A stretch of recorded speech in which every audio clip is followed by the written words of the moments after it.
coffee in the morning, gotta have the caffeine. Wake me up, shake me up, dip me back on my seat. Pause shit, juice shit, set of feeling so alive.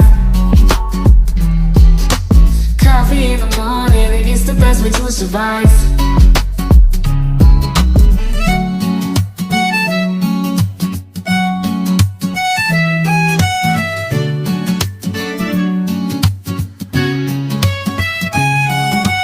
Woke up in the morning, sleepy eyes yawning. Jumped out of bed, started the day, opened the curtains. Felt the cool breeze, the sun shining on my face. But something was missing, I needed my job to chase. Give me coffee in the morning, give me coffee in the morning, gotta have the caffeine. Wake me up, shake me up, dip me back on my seat. Pause shit, juice shit, set of feeling so alive. Coffee in the morning, it's the best way to survive.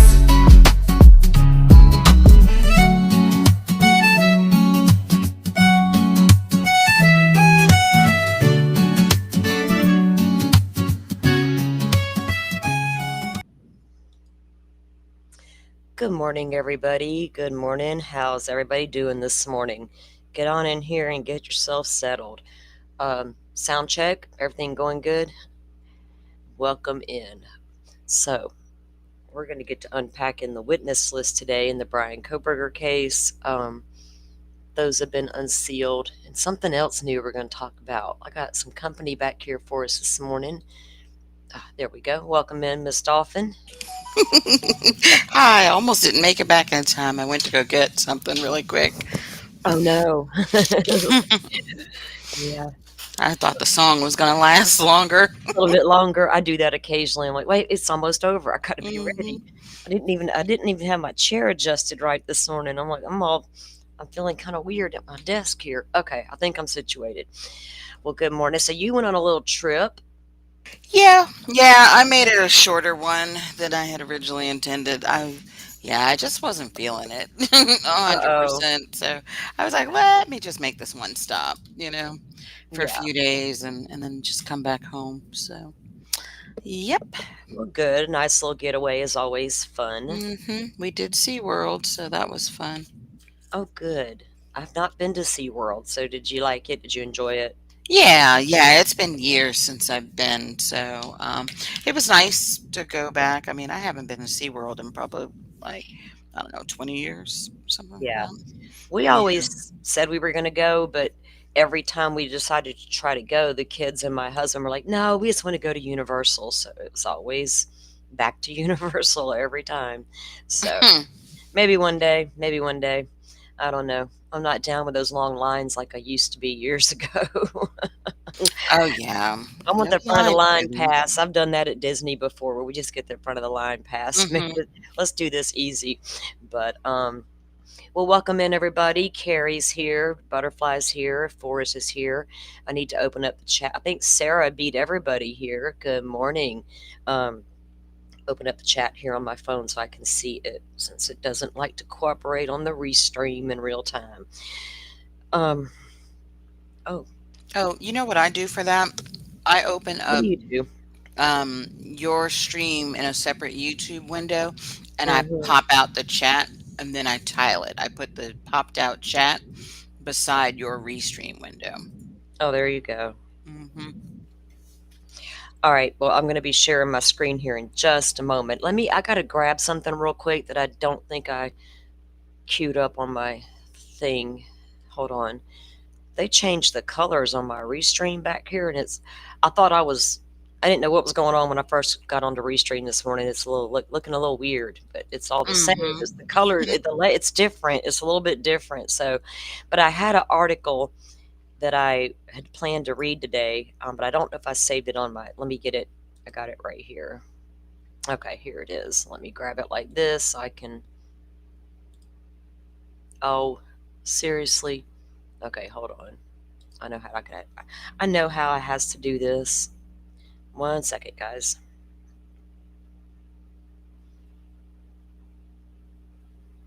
Yeah, I should have probably gotten up to make some tea earlier. Um, If you want to go do that, you got a minute to do that. I'm going to pull this up and get it ready. hmm Because we're not going to jump right into the documents yet. We're going to look at something first, and then we're going to go read the document, get into the witness list. But what we're going to look hmm at first does pertain to the Idaho 4 case. But let me grab this article really quick for you guys so I can share it as I'm reading it.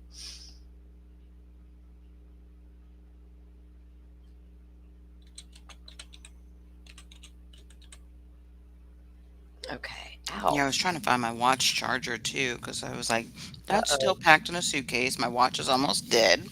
I had to switch it to watch only mode. So, mm. Okay.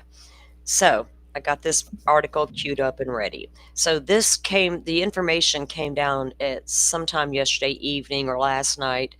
Um, I might have seen this after we had our phone call last night. I can't remember, but I think I must have hmm because we would have touched on it probably during the call. But Right. anyway, I saw this drop and I was like, ha ha ha. So I went and pulled up the article and some other information. So what is this doing? Oh, it was a little pop up. Let me pull this up. So apparently, Lifetime movie channel, is going to come out with a Brian Koberger or Idaho 4 movie. Oh Um, boy. yeah. The parents well, the G's, of course, have a reaction to that. I think that Banfield interviewed them about it. But I was thinking, I don't know why it's shocking because Lifetime makes movies about everything. They sure do. And it's always a joke. There's a Lifetime movie for that. It doesn't surprise me. I mean, we got Yeah. all these other documentaries that have come out. The only thing that weird about the movie situation is how do you tell a story we don't even know the facts on? Um, Yeah. it's going to be a lot of speculation involved as to how he got into the home, why he got there. I'm curious to see their take on it. Yeah, like where Um, they're gonna go with it. Right. One thing hmm I won't do is watch it and go, "Oh my god, that's the true story," because I know better. Right. And I hope that the people can also realize that this is not a factual based. It's going to be, it is what it is, hype for TV, but it'll still be interesting to see how they take it. Um I don't know, Witchy. That's a good. There we go. See, right out of the gate. That's one of the questions. How will they do this? Right. Well, you got a survivor claiming that Kaylee was running up and downstairs playing with the dog. So I don't know how they're going to write the script. It's going to be interesting to say the least. So let me pull up this article about it and share with you guys. Okay. Oh, I Here's was the. like Celine. I was like, I know. I was like, you get it, girl. Get it, girl. It's your big fancy bottle of perfume or whatever you're pushing today. Um, Here, the guy on the left is Miles Mary. He will portray Brian Koberger in the Lifetime movie. They picked a guy with bushy eyebrows, guys. They sure did. And we'll take a look at a couple other photos I found of Mr. Miles Mary. No shade to you, sir. You're just an actor. I don't know you like that. So, um, He looks like he should be starring in Harry Potter. right? They're gonna have to put a wig on him and color his eyebrows.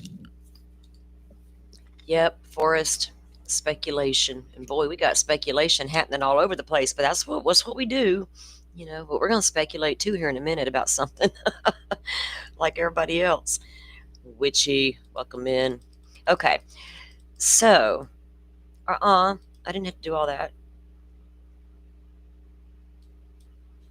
Exclusive Lifetime has a ripped from the headlines. That's the series they do it on. Ripped from the headlines movies in the works about the Idaho 4 students' murders with Miles Mary. I guess he played in something called Untamed. I'm not familiar. hmm Cast as Brian Koberger, who confessed to killing 4 University of Idaho students in 2022.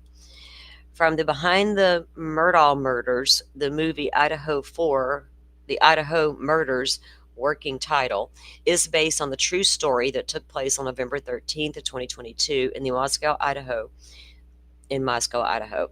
Koberger entered the off campus housing residence where Maddie, Kaylee, Xana, and Ethan lived around 4 a.m. when they were sleeping. They were sleeping and all stabbed to death.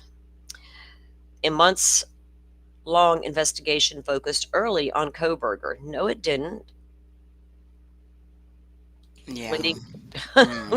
like I Who got wrote things to this say. article? Jeez.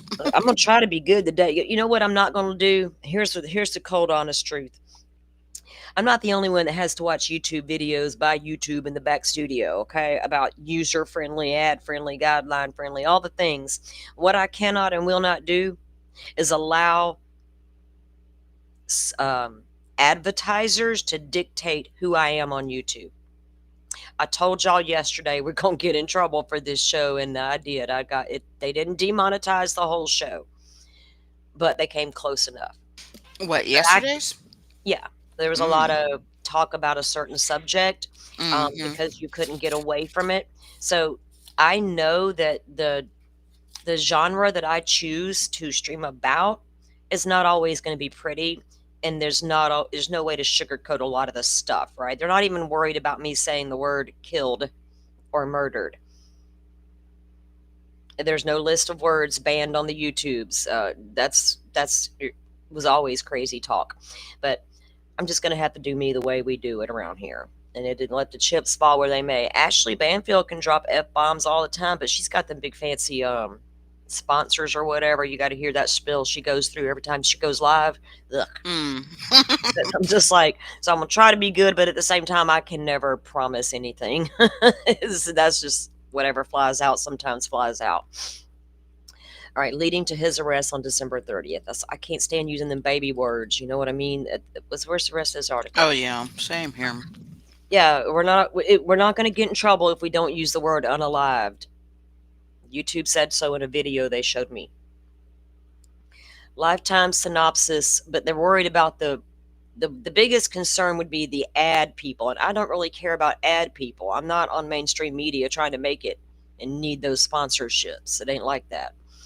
So, lifetime synopsis for the project is as follows. After the University of Idaho students were brutally murdered in their off campus home, detectives race against time to identify the killer. The investigation eventually uncovers chilling clues that led to Brian Koberger. Chilling clues? Yeah. IgG? Yeah. DNA White on the car. seat? Driving Grainy around the footage? neighborhood like a nut. You know. Okay. Wait a minute. I've got a question. Go ahead. Um, did YouTube do something to everybody's usernames? I keep seeing Yes. weird numbers after Yeah. people's. We don't Oh. It's been going on for days. We don't know what they're doing. It's happened before. Oh. Long time ago. I know it's happened before, but yeah, they've been doing Mm-hmm. it for the last couple days. We've all just gotten used to the numbers Yeah, lingering but behind mine the still has names. a 517 behind it. Nothing else That's is added crazy. on to mine. That's weird. Yeah, Okay. it's just some people are having these numbers pop up behind their names. I don't know. Maybe we're being tracked. Just your user ID. That's your user ID. Okay. All right. Yeah, I don't know what they're doing. YouTube's always doing some funky stuff. They'll come back with a video and say, "Oh, we tried this, it didn't work. We're going to try this next." You're just like, "Whatever." Okay, so the investigation eventually uncovers chilling clues that led to Brian Koberger, seemingly a quiet criminology PhD student, as the only suspect. In this story that gripped the nation, shocking details emerge about Koberger's calculated actions and movements before and after the murders. He eventually pled guilty to the horrific murders, bringing long awaited justice to the victims and closure to a shaken community.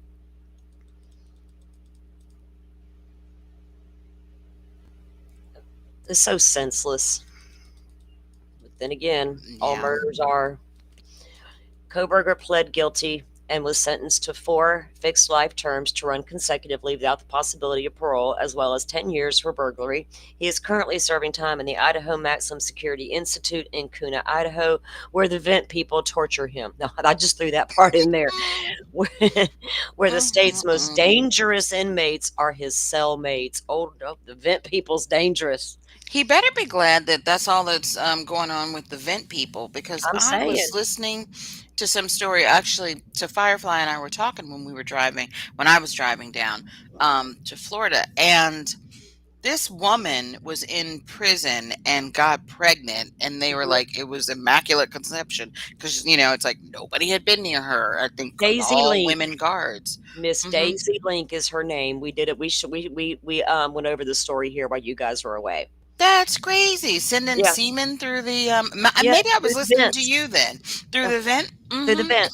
So she hooked up with old boy from the cell, and they started Yeah. talking. They fished. They found their way. So That he's is the yeah. wildest thing. Vent people are very real, aren't they? Yeah. And Daisy Link is currently on trial for the murder of her husband Pedro. I watched the Oh. whole video of body cam where she shot Pedro in the alley, and then she Mhm. calls the cops to come and rescue Pedro. Yeah, Mhm. I'm all up in Daisy Link's business. Oh, wow. Okay. Maybe tomorrow we'll do a Daisy Link day. Yeah, yeah, because I want to find out Crazy about ass that vent case. lady. Yeah. Mhm. Yeah, Court TV has been airing her murder trial, I believe. So Oh, okay. I didn't watch it.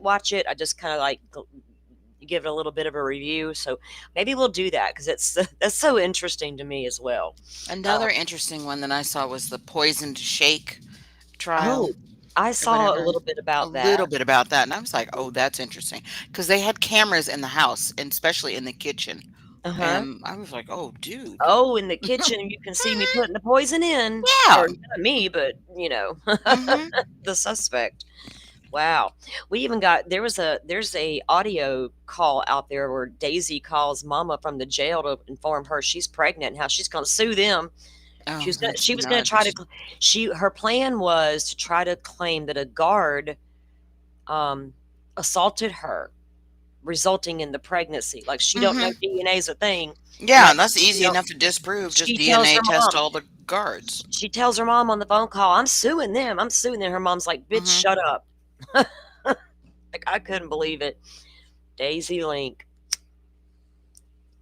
Well, maybe Koberger can slide some of that down there to Lori. Oh Lord, could you imagine a baby between Lori Vallow and Brian Koberger? Oh hell no, we cannot. We're not doing it. Get it out of my. We're not even going to speak it into existence. Them two fools will be trying. Yes, James Craig. Is Mhm. that the Oh, okay? Didn't oh, I'm putting Plunder? type of G. Mhm. I just saw that pop up. I think Plunder Dolphin released some body cam Mhm. from the hospital of him taking a photo of his wife and Oh, I sending it haven't to his seen that lover. yet. Mhm. Yeah, that if it's the same case, I'm almost sure that it is. So y'all quit making me want to go down a rabbit hole right this second. We'll do that this afternoon. Okay. Mhm. We'll have to put our stories on tap. Okay. Okay, sorry. Go ahead. Oh, you're good. You're good. Okay. Koberger pled guilty. We already read all that, I think. Yeah, he's over there with the dangerous people. Navid Sufi, produces the Idaho Murders in the PF Pine Productions. Hey, didn't they do something else recently? We were looking at that. I don't know. I Sounds know I familiar. was. I know I was, but I can't recall why. Okay. In association with Studio TF1 America, Timothy J. Olson and Stacy Mandelberg and Michael Vickerman serve as executive producers. Stephen Adelson, any relation to the Adelsons from Florida, will direct from a script written by Vickerman. This is Mary's third ripped from the headlines movie project with Lifetime. Oh, boy's making him a little living off of Lifetime movies. Okay. I can't be mad at it. I mean, you actors got to act. Yeah. Hey, easy money. Maybe I should go act in some Lifetime movies. Can I Oh play? boy. Ooh, I know what story I want to tell, and I want to be a certain character so I can. Yes, oh yeah, WSU Mom Kim. We need a movie. I want to Well, move. you got the first line down, right? I'm a mom. I'm a mom. That Mm-hmm. means that's the drinking game. Anytime you hear, Mm-hmm. I'm a mom, take a shot. By the end of the stream, you're going to be tore up on the floor. Yeah, alcohol poisoning. Uh huh. Shit, there ain't enough bottles in the house. Um, we, I can't even say out loud what I would do in the movie because I might be in trouble for saying bad things. Okay. It would be comical as hell. I mean, I think I did say it one day on a live, but it was somebody else's panel. Oops. All right. I got to get off. I'm sorry. My gummy might have kicked in, maybe. Um, Mary also appeared on episodes such as Netflix Untamed and Firefly Lane. I haven't seen those. NBC's Irrational and So Help Me Todd and Fire Country for CBS. And he also participated in Devil on Campus, the Larry Ray story. Who the hell's Larry Ray? I'm not sure, but why do we need to know who this guy is repped by? I don't know. Like, nobody's trying to hire him. I mean, come on. Hmm. They will. He's just a Mm. little B-roll actor there. Mm-hmm. B-roll, B movies, whatever. Okay, so let me. There's the gist of it, guys. Let me show you. Let's get this going. Let me pull this up. Okay, so I got to looking around because I'm all nosy like that. I'm like, well, this guy even knows how to pose like Brian Koberger. Oh boy, Okay, working on his poses. he was getting ready before anybody knew he needed to be ready. Mm. Shit. Okay.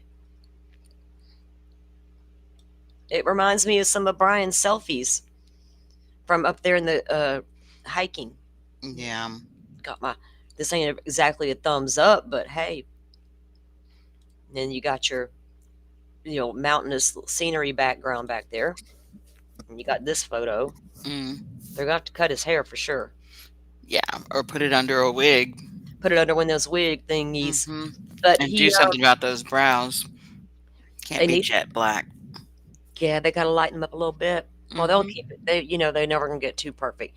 But his eyes, I guess if you're trying to cast somebody, you want him to look as much like the creepy eye guy as you can get him. Oh yeah. Hmm. What will he do to prepare for his role? Will he study Brian Koberger? I guess look at him, his court appearances and whatnot. Right, method actor. Oh boy. I mean, if you look past the hair and the eyebrows, yeah. Hmm. Sunflower.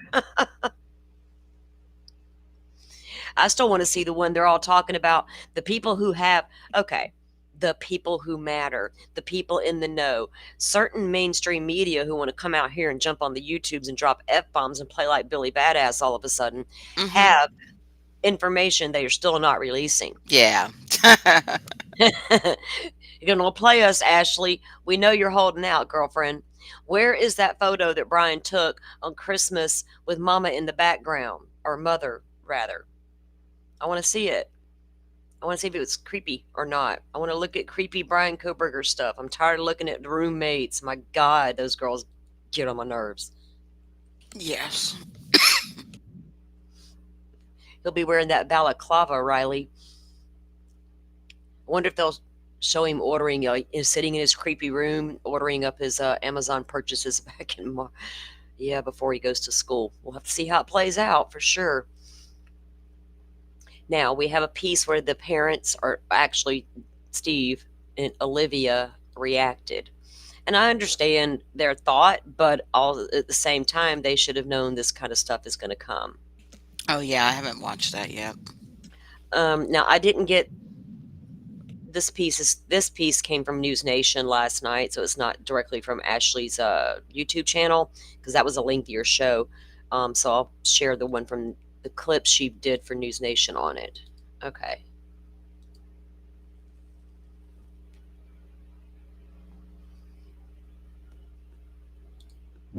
For joining me tonight. Let me start with you, Steve. We It seems we get a drib and a drab of information every week or two. I'm just wondering how you're processing all of it. Hi, you think it's over and then something comes out, yeah, you hear about, your phone starts blowing up and all this new information comes out and you just kind of start searching just like everyone else. And it's shocking every time because you think that it's over, but it just keeps on hitting you. And Olivia, no one knows the shoes you're walking in, right? No one can ever understand what you guys are going through. Everybody processes differently too. Do you find yourself immediately wanting to know what the latest, ungagged information is? Or and you've got 4 children, you're a busy, busy woman.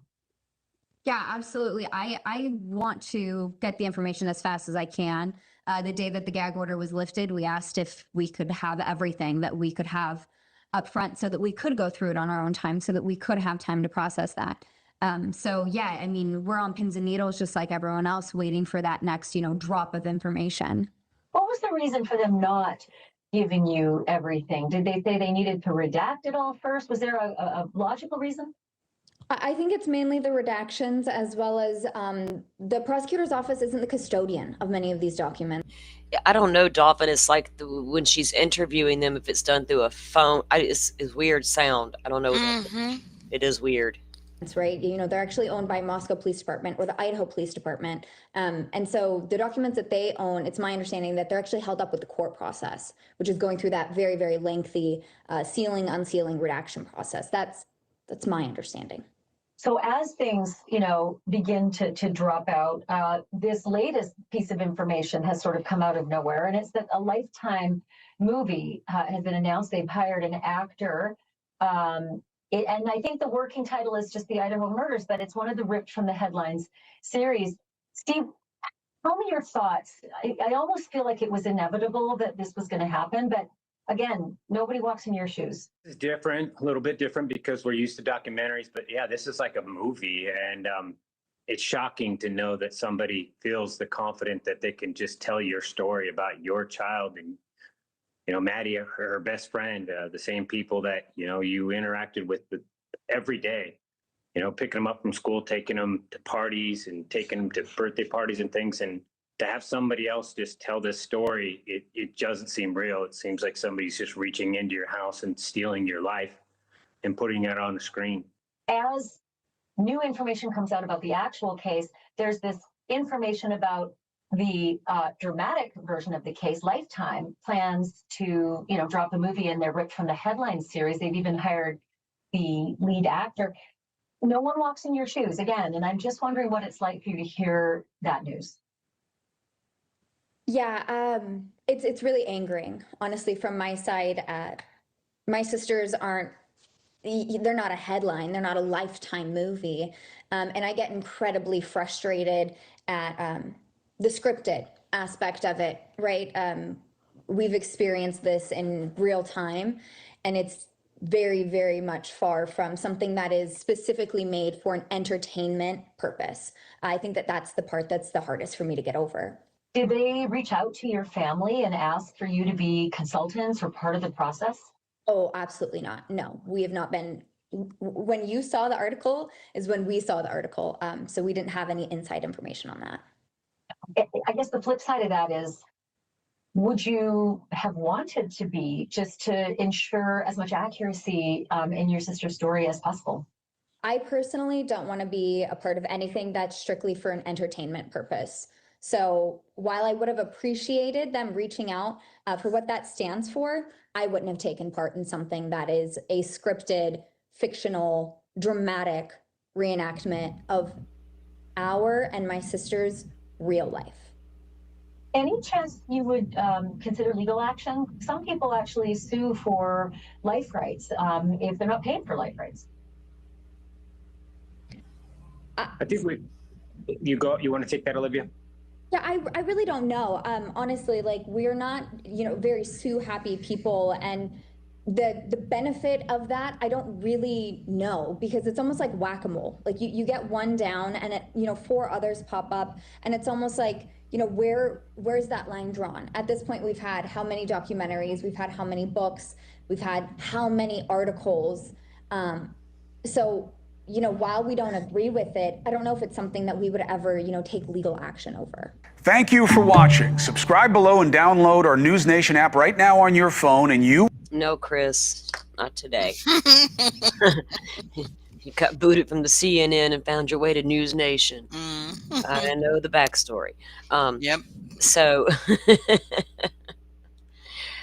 and they're right about the lawsuit stuff, though. I mean, you can't sue everybody that's going to come down. They're going to do it regardless. They have their rights Oh, to make yeah. those movies, so that's one of those things. But I get where they're coming from, and but you can't control how these things are made or done. And them not reaching out, I can't tell you why Lifetime or any of these outlets make the decisions they make on that kind of stuff. Sunflower says this is making me feel some type of way. Yeah, I honestly compartmentalize it because I expect these movies. I've been consuming true crime for 40 years, so guess what? If I wasn't on YouTube streaming about the case, I would probably be consuming whatever was out there that I could watch about the case, right? As far as like the mainstream media type programs and stuff like we've done all those years. But some of them are very different. Their facts are different, from one place to another, or they're done a little differently. But so where do you get the realness from all of that? And digging into the cases, you know what's real and what's not. But it's par for the course. How many Datelines have we all watched and consumed? Oh, I know.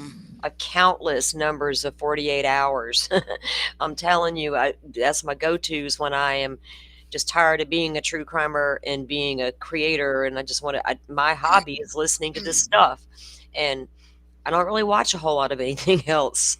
I probably should from time to time, and I do, but most of it's going to be true crime, and I have consumed a lot of 48 hours and Datelines and things of that nature over the years. So this is no different to me. I'm just gonna, I'm not going to scream about it, and I can't be mad about it and let it affect me, but I am curious to see how they'll do it. Especially, me too. I'll definitely watch it.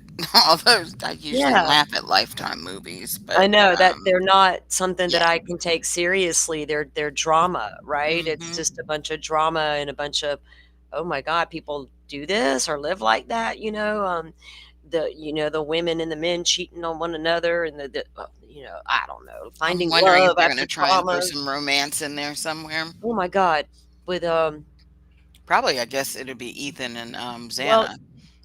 yeah, the romance story between the two. I was about to say, please don't bring girl I used to hang with 1 and 2 up into the picture from two of his 18 contacts, girl 1 and girl 2. Right, girl with the hair, right? Yeah. Girl I ran with.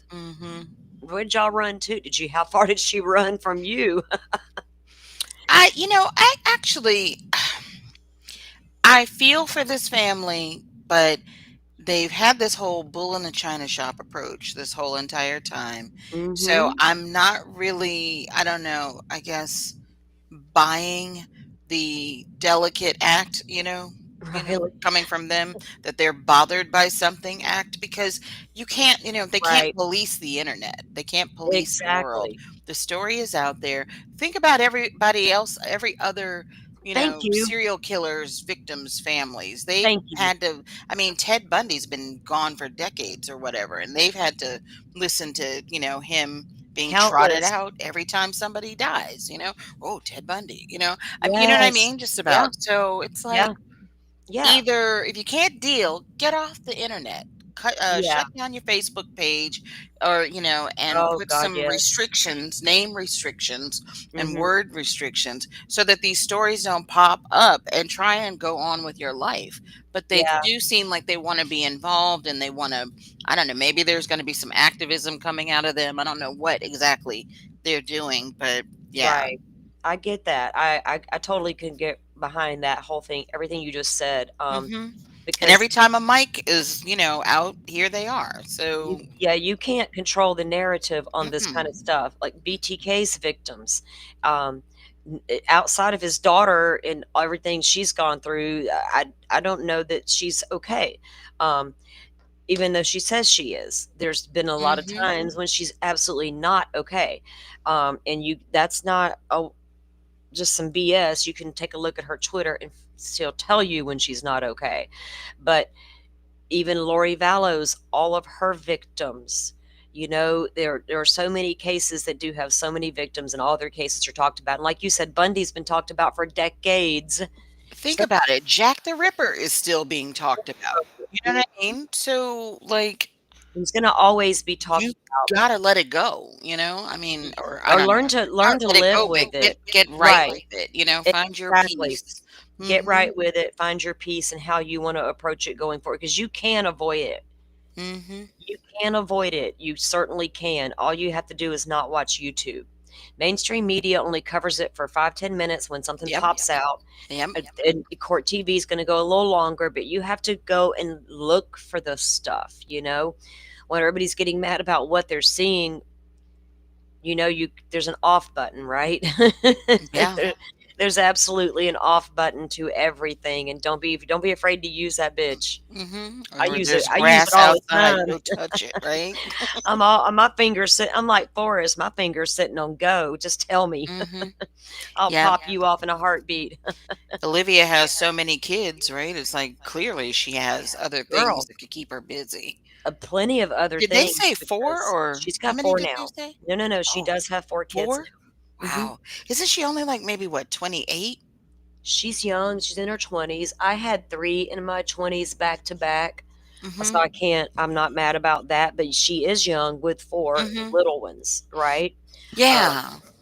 so you're very busy. I was a very busy woman in my Yeah, 20s with those three married, littles. working, and you've got 4 Mhm. kids, you know, Yeah. and they're I didn't all work. obviously back to back to back, you When know? I had my three littles, I did not work outside of my home until my youngest started kindergarten. Why? Because I chose to have those Mhm. three babies, and I got Yeah, a house to run and babies to raise, and that's on me and not somebody else in a daycare right. setting. I get those who have no choice but to do that, but I had a choice. So, and plus my preemie, my whole that was consuming. So I could Mhm. not have worked if I even wanted to. But it was important to me to be the one to raise my babies and get them at least to kindergarten. And by the time my youngest got there, he was well enough to be doing great and be in school and normal 5-year old. And I was like, I can breathe now. Yeah. And then I'm bored all day. So what do I do? I'm going to go back to work now. And there you go. So she's busy. I get it. But you shouldn't be having so much time on your hands. You're consuming all this. The only time I was able to consume it, when in the 90s when I was doing that and raising my babies, Mhm. CNN was usually on in the background, Oh, HLN. yeah. Yeah. Not when they were awake, because there was, when they were little, they didn't know what these things were being talked about. But usually in the daytime, there's kid shows in the background. But at night, when they were in bed, me and Nancy Grace and my coffee, Yeah. bring it, ma'am. Let's unpack this Casey Anthony bullshit Mhm. for 2.5 solid years. All right. So, yeah, they need to calm down, all of them. I do feel for families who have to go through it over and over, but they learn a way to do it where they can still move forward with their life. Like you said, there's a way to do it. And of course, we're not in their Mhm. position, so it's easy to armchair it. But I know me, I would personally choose to avoid all of it if it was really affecting me to that nature. Oh, yeah. It can't be easy to sit there and hear over and over about your child's horrible death, but you can avoid it. All right. So as we had talked about, guys, they have it's been out for a little bit now. We just haven't went over it on the channel here yet. They did unseal some more documents in the case, and the witness lists were unsealed. Now, there is speculation already brewing about this witness list. Actually, it's been out for a few days. So then yesterday, I think it was, Dolphin and I started hearing the chatter about why Brian Koberger took the plea deal. I think Brian Enton put that out there. I think Ashley Banfield has now jumped on board and put it out there as well. And I'm not saying I don't agree or they're wrong, because we don't know. But the speculation is because Brian Koberger's sister is on the prosecution list. Now, mind you, she's also on the defense list. But because she's on the prosecution list, and Brian Koberger found out within a week of the plea deal, that's what their claim is, that seeing his sister on the witness list is what caused him to decide to ask for the plea deal. I have thoughts about that. Do you, Dolphin? Yeah. I'm not so sure I agree. I don't either. Yeah. And the reason, part of the reason we think that, there's probably a couple of layers to why we think it, but I know one of the things one of our first thoughts together, almost at the same time talking last night, was when did they file that first witness list? Mm-hmm. Right? So I know they were doing mitigation witness lists and expert witness lists already. They were going through the process of turning over a witness list. They had a whole hearing about preparing for trial, different things of that nature, getting all your arguments in, getting in your witness list, getting everything nailed down now. So when we go to trial, we don't got none of this Karen Reed BS, or we got to pop off within a little hearing before we can proceed with trial with stuff we should have done pre-trial. And the judge was very, very strict about the pre-trial motions. So they were turning over witness list related stuff for a while. The one that was just unredacted came out, back in June or June. So because it just became unsealed doesn't mean the list just was prepared. When did he take the plea deal? Was it September? No, it was earlier than that. August? No, wasn't it announced in like July or something? I'm trying to Remember, like I see hit you where up it's on the at. DMs. I saw it on Brian Enton's tweet, and I immediately Mm-hmm. grabbed it and sent it to you. I said, "Look at this! Stop everything and look at this!" And it was Mm-hmm. Brian Yeah, I Koberger's. remember. Yeah, and we were like, "Holy crap!" Adrenaline crash because we were prepared for trial. Um, so I don't know. You think it was like 3 days later? Yeah, the date of the plea was July 2nd. Yeah, Okay, remember? Because that's the right. That's paperwork right. had June, but then it Hmm. wasn't actually signed until July because the date changed. It was a Hmm. Friday, remember? Okay, And so yeah. if we consider that that was the reason, was because of his sister, Amanda Koberger. Why would that be so important and be the game changer for Brian Koberger? With everything else against Brian Koberger that the state was going to put forth in their case, what would be the one thing about his sister that would prompt him to say, oh, wait, pause. It's This like, isn't going to be, you got me, right? You yeah, put her right. on the stand, that's it, right? Maybe that was it. Oh my God, please Mm. don't. She's going to spill the beans about me and my entire life. Oh hell, that ain't gonna be good. Um, what was it? If that was the case, can anybody speculate on the reason why? Because I'm still on the hill of mother is in the background of that plea deal. Now, okay, so what if mother said, Brian, I'm not gonna have your sister up there testifying to that. You're not doing that. Okay, mother. Yeah, I don't know. I don't know. I don't know. I looked at the docket a little bit going back, you know what I mean, to the Mhm. older stuff, Right. um, trying to pinpoint when they really began to talk about the actual witness list outside of the expert list and the mitigation list. Um, I think it was back in June or earlier than June, I started Yeah, I mean, I seeing. knew they had Yeah, deadlines and everything, but for the most part, we kept seeing expert witnesses. right. They weren't talking about the lay people at all. And It all. It was all mhm. to do with, as far back as I could see going back, that's mainly all it was the expert witnesses, mitigation witnesses, and things of that nature. So let me pull up the documents that have, and there were some sheriff's returns and stuff like that within these newly unsealed docs. Now, after this round of docs become unsealed, they were doing 45 at a time as their block, I think they decided on, and they'll go through the motions of, or not the motions literally, but the paperwork here in the court to, get your redactions in of what you want out of this batch. And then they seem to all do that. And then the judge comes out with a ruling saying this number, this number, this number, this number, all unsealed now. And then they go in and they do that. So it's happened twice so far that we've gotten blocks of 45, right? Yeah. Something like that. Yeah, Yeah. I'm It's two waiting on times. that next one though. Yeah, it's been 2 times, and, like, yeah, Dolphin and I were talking about this last night, that The third one's the sweet spot. the 3rd block going back, that's when we're gonna really get into the stuff we want to see, have always needed to see, right? The stuff you Hmm. would normally see if there was no sealed case. Um, okay, let me get down to the first one here, and then I'll get the screen up so everybody can see. That was the return, sheriff's returns.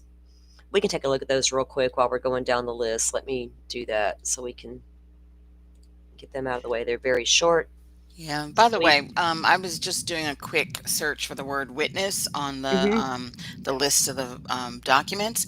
So Yeah. I do see an order sealing the state's amended witness Uh-huh. list, right? Yeah. June 20th, right, of this year. So I'm wondering if in that amended witness list is that when they slid her name in, Maybe and then so. that would have been like about a week before Right. A they new asked edition. for a plea. I was looking. Glad you found that because the amended list is what we need to look at. Because that would be the latest that they were coming down with there. Mm-hmm. Um, okay, so this was a sheriff's return that was unsealed.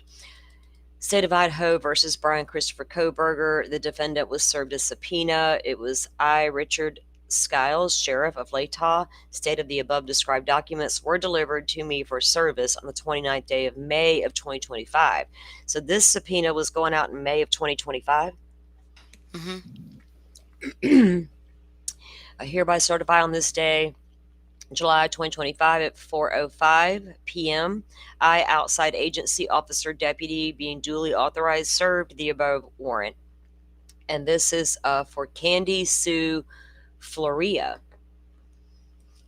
Now, I don't know who Candy Sue is, and I don't know what she would have pertaining to the case or why she would be subpoenaed, right? Don't know. Right. And was this the prosecution? That's what I'm just. Hang on, let me look, Dolphin, because you thought the same thing that I'm thinking. Who did this? Let's see. What does it say? Well, it's who's it?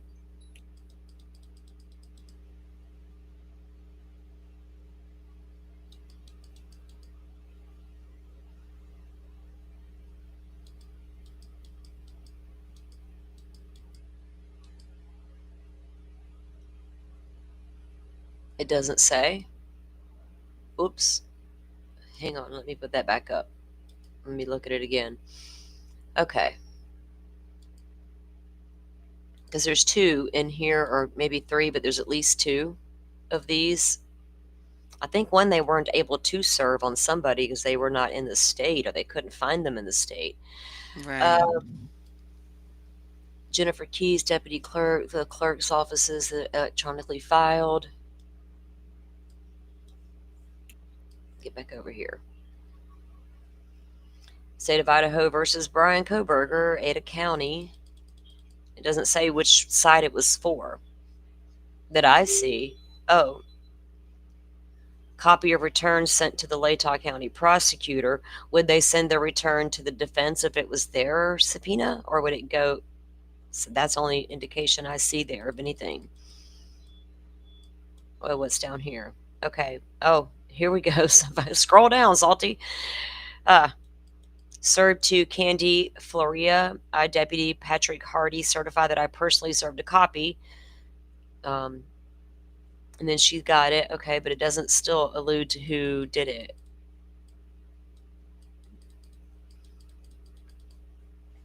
And they redacted her address out on this document. I don't know, Dolphin. It doesn't say which one, why she was Oh, subpoenaed. they're saying she was an Idaho ISP forensic evidence specialist. Okay, Thank you, nice. Riley. Ooh. Riley coming through. I love you guys in chat. Thank you. Makes sense. Makes sense. So the next one may also be, let's take a look because there was another one behind this one. I feel it in my voice. My grandbaby's home today. He has a cold and he was taking meds last night. My son went and got them and he sounds really hoarse, but no fever and his appetite's good, all the things, but kind of tired, but just like he's prone to getting strep throat. So my son wanted him to stay home today, but I feel like my throat now. I feel it coming. It's like, Jesus, I've got to stock up on the preventative measures. Was that emergency and the echinacea. Is that Oh what yeah. I Zinc got is to? also good too. Yes, the zinc. Thank you. I knew I was forgetting one. Hmm.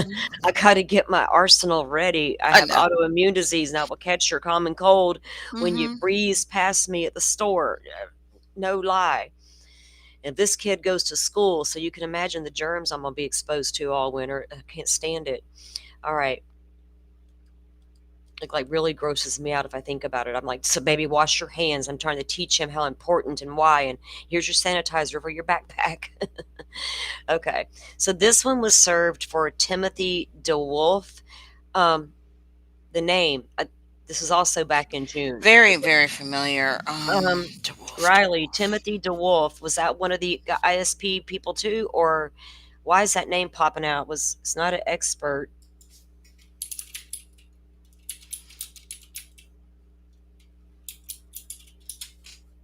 He wasn't one of the expert witnesses, I don't believe. Original return filed to Ada County, copy returned to sent to the attorney. Oh, this one says sent to attorney. I don't know whose attorney. Um, okay, this is the one they were unable to serve. Okay, so on the 25th day of June, this one was June, the other one was what, July, I believe. This one was after due search and diligent inquiry, I am at this time unable to serve the above described documents in the above entitled matter upon Timothy DeWolf. Cannot be Oh, found Ethan's within buddy. Latah County, state of Idaho. Hmm. Okay, so let me pull up chat here. I don't have it. Yeah, that's because he's working in Meridian, Idaho. Okay. Oh, Well, and then wouldn't he they was have in known? Wait, Washington before that. wait. Wouldn't they have known that? Ah, That you, Vice President of Sigma Chi fraternity, March yeah, 23rd through March yeah. 24th. Okay, I knew the Mm-hmm. name was familiar. He's for Yeah, and Sigma Sarah Chi. said one of Ethan's buddies. Yep. Okay. I knew that name was familiar. Mm-hmm. Yeah, if they're from ISP, they're going to know to serve that in Meridian versus well, I don't know. You got Timu cops everywhere. Yep. I can't say they should know. They should, but do they? Okay, so that's that one. Now,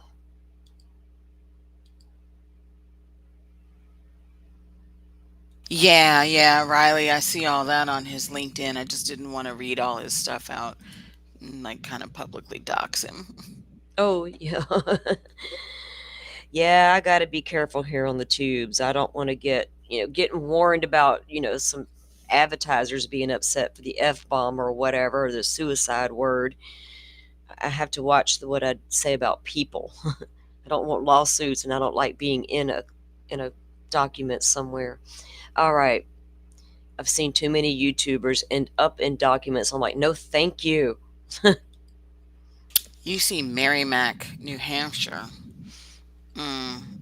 What is it? His LinkedIn is showing he's in Meridian, Idaho. The DeWalt guy? Too old Maybe to now. EC friend. I think you're looking at the wrong person. Are you on? Where are you looking? Are you on LinkedIn?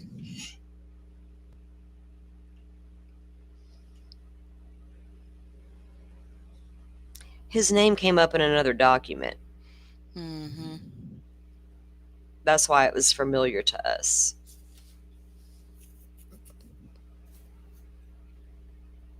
I've looked at this guy before because this one says Boise, Idaho. Yeah. Okay. I know who this guy is. All right. Let me get this pulled up. It's kind of like my neck of the woods. Don't matter what town you come from, you still from here. Don't matter where you lay your head tonight, we know you're in the Tri-City region. All right. So this is the sealed amended notice of compliance and motion to seal the state's amended list.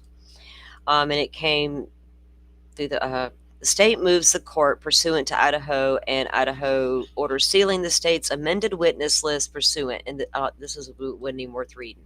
Okay, so go down. Here's their actual list. So this is for the state of Idaho, right? If you go back up, it says it is the amended notice of compliance and a motion to seal the state's amended witness list. So here's who the state would have had. Now, some of these names automatically were very familiar. Some I knew who they were, some I have no clue. So you have a Derek Agbinya. Now, a lot of these will be ISP, forensic labs, crime scene analysis, DNA people, different things within the department. Some of them will be Moscow Police Department cops. The surviving roommates are on the witness list. And then there's going to be some that we just don't even know yet. Or do we need to know, right? And if we do know, will we shout it across the world? I don't think so. So we got this guy. We have an Allison Ackerman, and I want to say that name's familiar enough to It be an is. I ISP, can't right? remember exactly I think who. ISP lab technician. William Adams, Sean Ahern, which I also think that was one as well. Emily Allant, which we know, and Karen Allant. Would that be her mother, Her maybe? mother. So Emily is the friend who Dylan called that morning, who came over with Hunter, right? When the 911 call was placed, we see Emily in a couple of the, or what is it, the Amazon series that that interviewed Emily and Hunter in there. Yeah, and then I think It were they in the Peacock too a little bit? I think they were a little bit in the Peacock. Okay, so Emily, of course, you would need to call the witness who arrived first on scene, right? Total sense. I'd be a little alarmed if you didn't have her on there. Courage Alorbu, that could be another student with that name. Daniel Anderson, Gary Anderson, Jeff Anderson, Keith Anderson. There's a lot of Andersons in the area.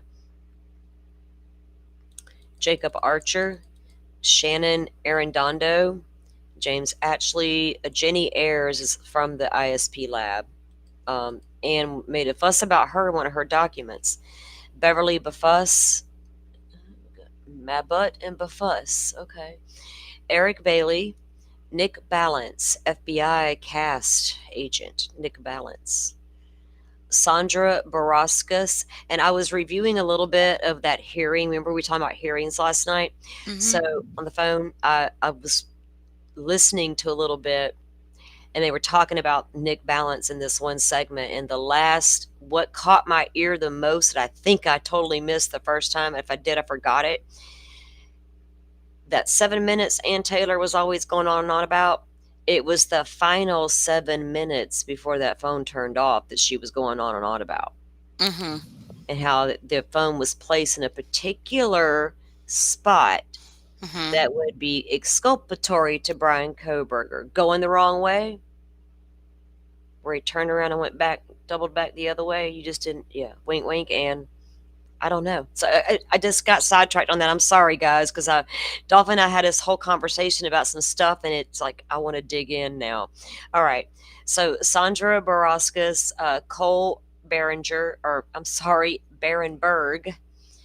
He lives near. He was like a neighbor or whatever, and I think that he was also somebody that was a suspect or whatever. Alt. I Was he remember one of seeing the that alts? on Reddit. You know, a lot of the initials that you get in the redacted stuff will probably are on this list here. Yeah. Okay, so then we have the Celebrate couple, Heather and Jared.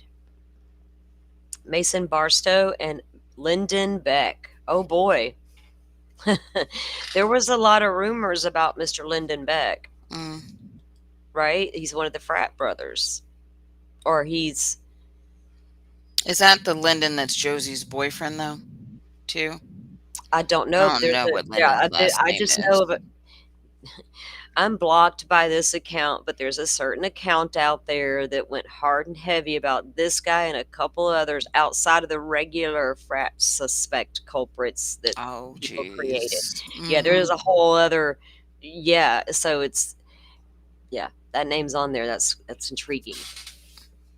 I wonder what those people who put out those theories think when they see stuff like that. Jacqueline Beliveau, Dustin Blaker, officer, right? Yeah. Kenny Bonifan, Den Bowker, Jennifer Braun, Brandon Briscoe, Vince Browning, Sadie Buck. Was Brandon Briscoe, was he from Pennsylvania? Maybe. I don't know. The name doesn't ring a Doesn't bell ring a right bell now. for you? I Okay. mean, the problem is this case. You have a lot of people with the same first name. Yeah. Um, I want to say that because like name. a Brandon, yeah, I can think of a Brandon, but like I've heard, but I don't know if that last was one of name's the not. subpoenas that went out back in Pennsylvania a while back. Remember when they sent out a group of subpoenas Maybe. over to Pennsylvania? I feel like that name might have been in there, but I could be really wrong about that. We see so many names pop out of these documents. Vince Browning, Sadie Buck, Patrick Butner, Carolina Calvin, Paige Carter, Brooke Chamberlain. Yeah, hold on a second. Go Lyndon ahead. Beck, you said? Yeah, Uh-huh. I looked at the interviews really quickly. The fourth interview that Maury did when Mhm. he interviewed like Dylan, Hunter Johnson, Jenna, and Lyndon. And yeah, that name is short enough to be Beck. So Okay, that's Josie's boyfriend. that was Josie's. All right. So the And four of Josie, them, remember, went over. right, and Josie is the roommate to Emily, Hmm. and that she was with Hunter and Emily when they went over to the King Road home that morning when Dylan called. And that would be Josie's boyfriend. Okay. I feel like we could write that Lifetime movie for these Yeah. people. Like Jesus Hmm. Christ, we probably know so many more Definitely be details than they. consultants. Yeah, we Hmm. know way more details than they'll ever know. Um, Hunter Chapin and Maisie Chapin, Ethan's triplets, siblings, are on the prosecution list, and of course, because they were on scene that morning as well. Connor Chestnut, Nate Clements, Nate Clements. Is that a cop I or is think that Nate is a friend or I something. maybe? No, Yeah, I remember it's somebody vaguely named Nate. familiar, like vaguely. Henry Clark, Gary Cooper, Lynn Cartwright, Shane Cox. That name's kind of familiar. Sean Crompton, Catherine Shane Dace. Cox, I think, is the Amazon guy. He's the Amazon expert, right? Or Hmm. whatever. The Yeah. click activity dude, Yeah. I'm Some pretty of these sure. names may be familiar to me because I've seen them in the expert talk documents or whatever. Sean Crompton, Catherine Dace White, Dawn Daniels. Dawn Daniels is WS or actually Pullman Police Department, right? Or was she WSU? But she was the Yeah, officer that WSU, I think.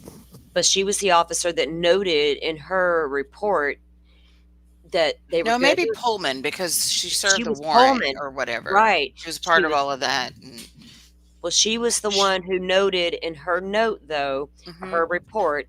Okay, they're going to apply for a search warrant for Brian Koberger's apartment, and she noted IGG, or she noted, maybe a concern about the DNA or something to do with the IgG, which Hmm. sparked a lot of speculation.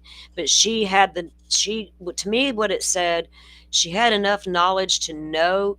Please don't base this entire warrant on your IgG because you know it's going to Right. bite you in the ass later. That was her Hmm. concern as a law, and I always thought y'all are missing why y'all should be clapping for her, right?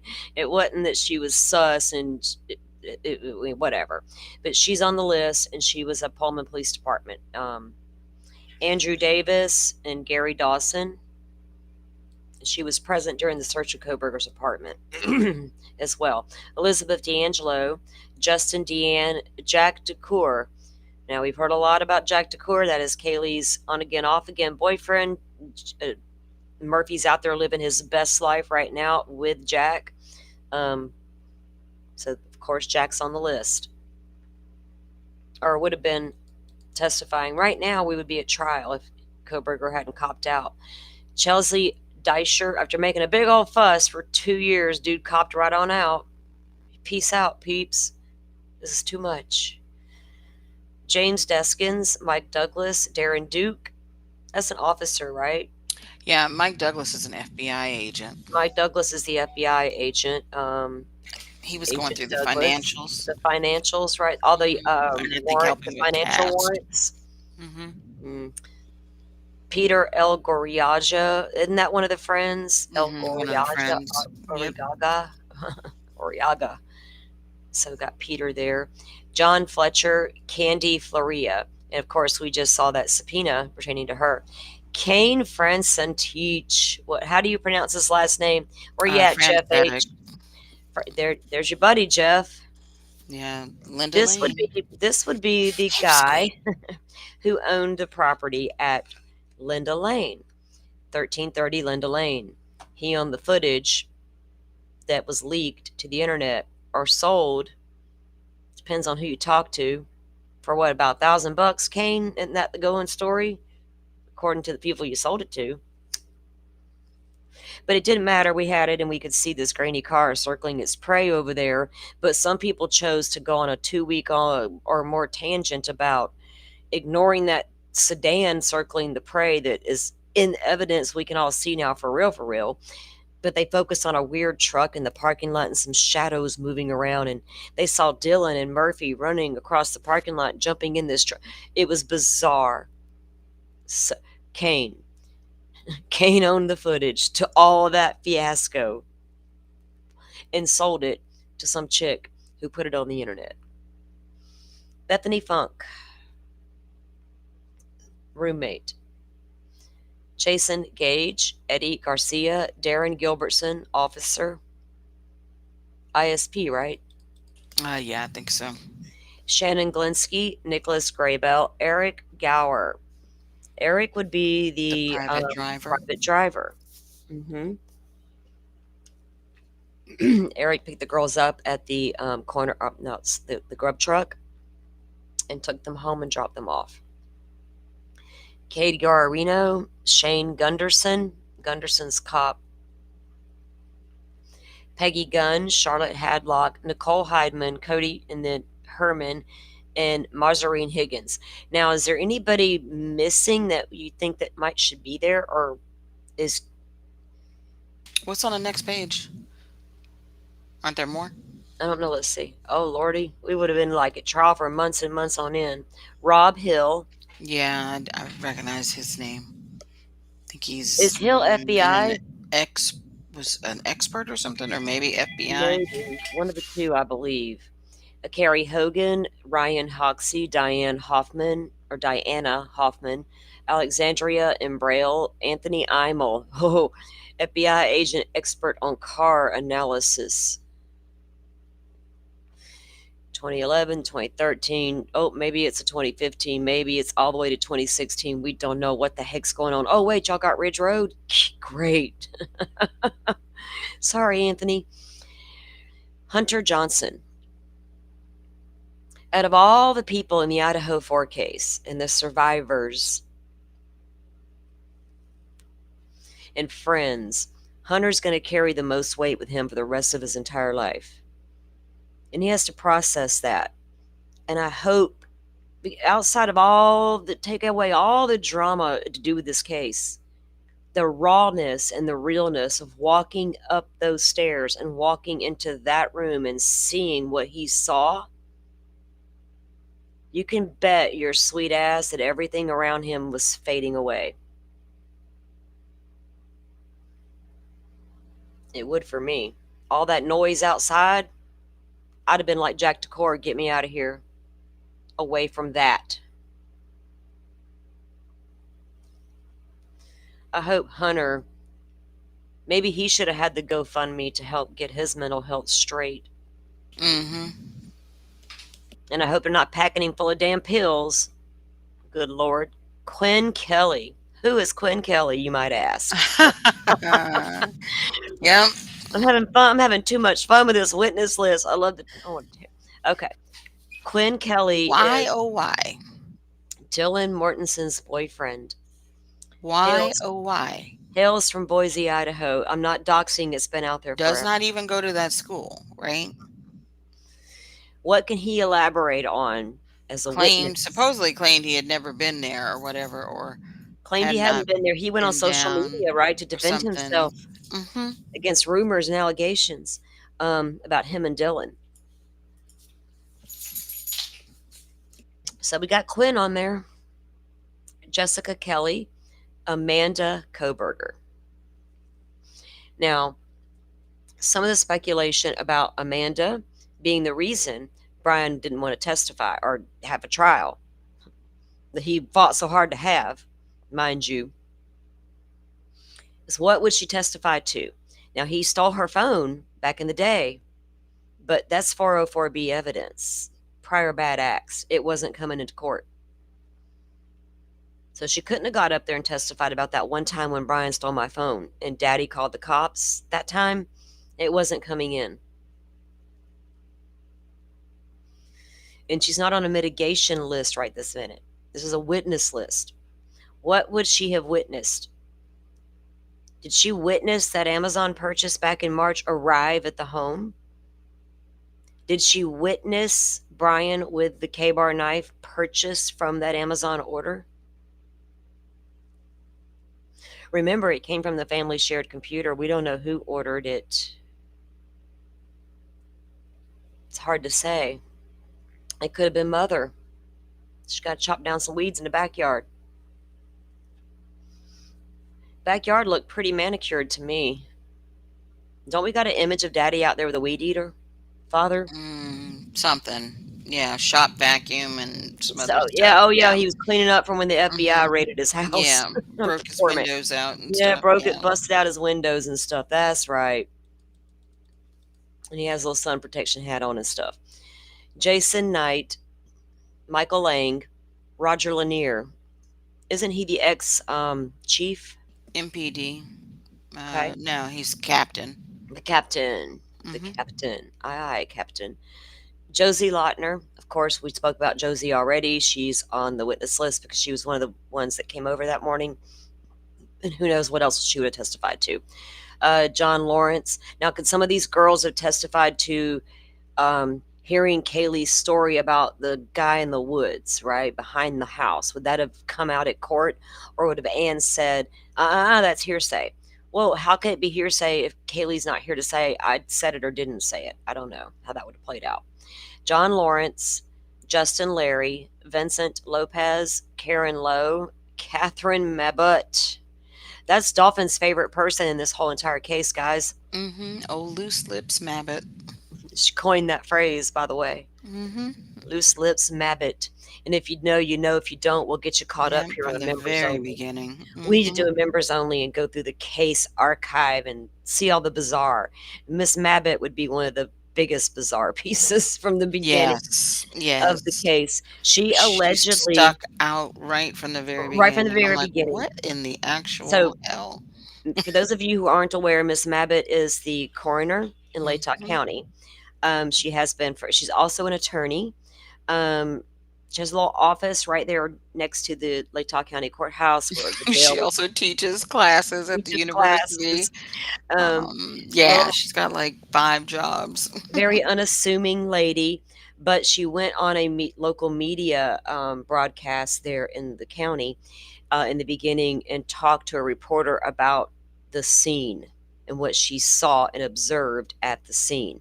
Very preliminary, very much outside of the police's, they frowned upon it, and so did a lot of people. And also the Gonzalez family alleges that she called their house to give the family some information. You would think the parents, right? But allegedly one of her younger sisters answered the phone, and Miss Mabbit released very detailed information about Kaylee's wounds, and we now know those wounds were true, right? About Kaylee's wounds to her minor sister. Yeah, she got very graphic with a minor. With a minor, about her sister's death. That's raw and that's real. So that's Miss Mabbit in a nutshell. Of course, she won't testify to all that. She's going to testify to the crime scene, but we can take a look about what she said about the crime scene. She put it out there for us to see. A Cassie Macy, Taylor McCack. I feel like that's familiar too. Very familiar too. Yeah. The Christopher Manor. Would be Maynor, I think. Tara Martinez, Jason Maslan, William Maynard, Jenna McClure. Jenna's the friend that Bethany called to say come get her, or text to say come get her, like right before the 911 stuff all happened and everybody showed up at the house. come get me. She What? was the one that in the text messages was like, Hmm. "Bro," you know, like Right? maybe like 15 minutes before the 911 call was made.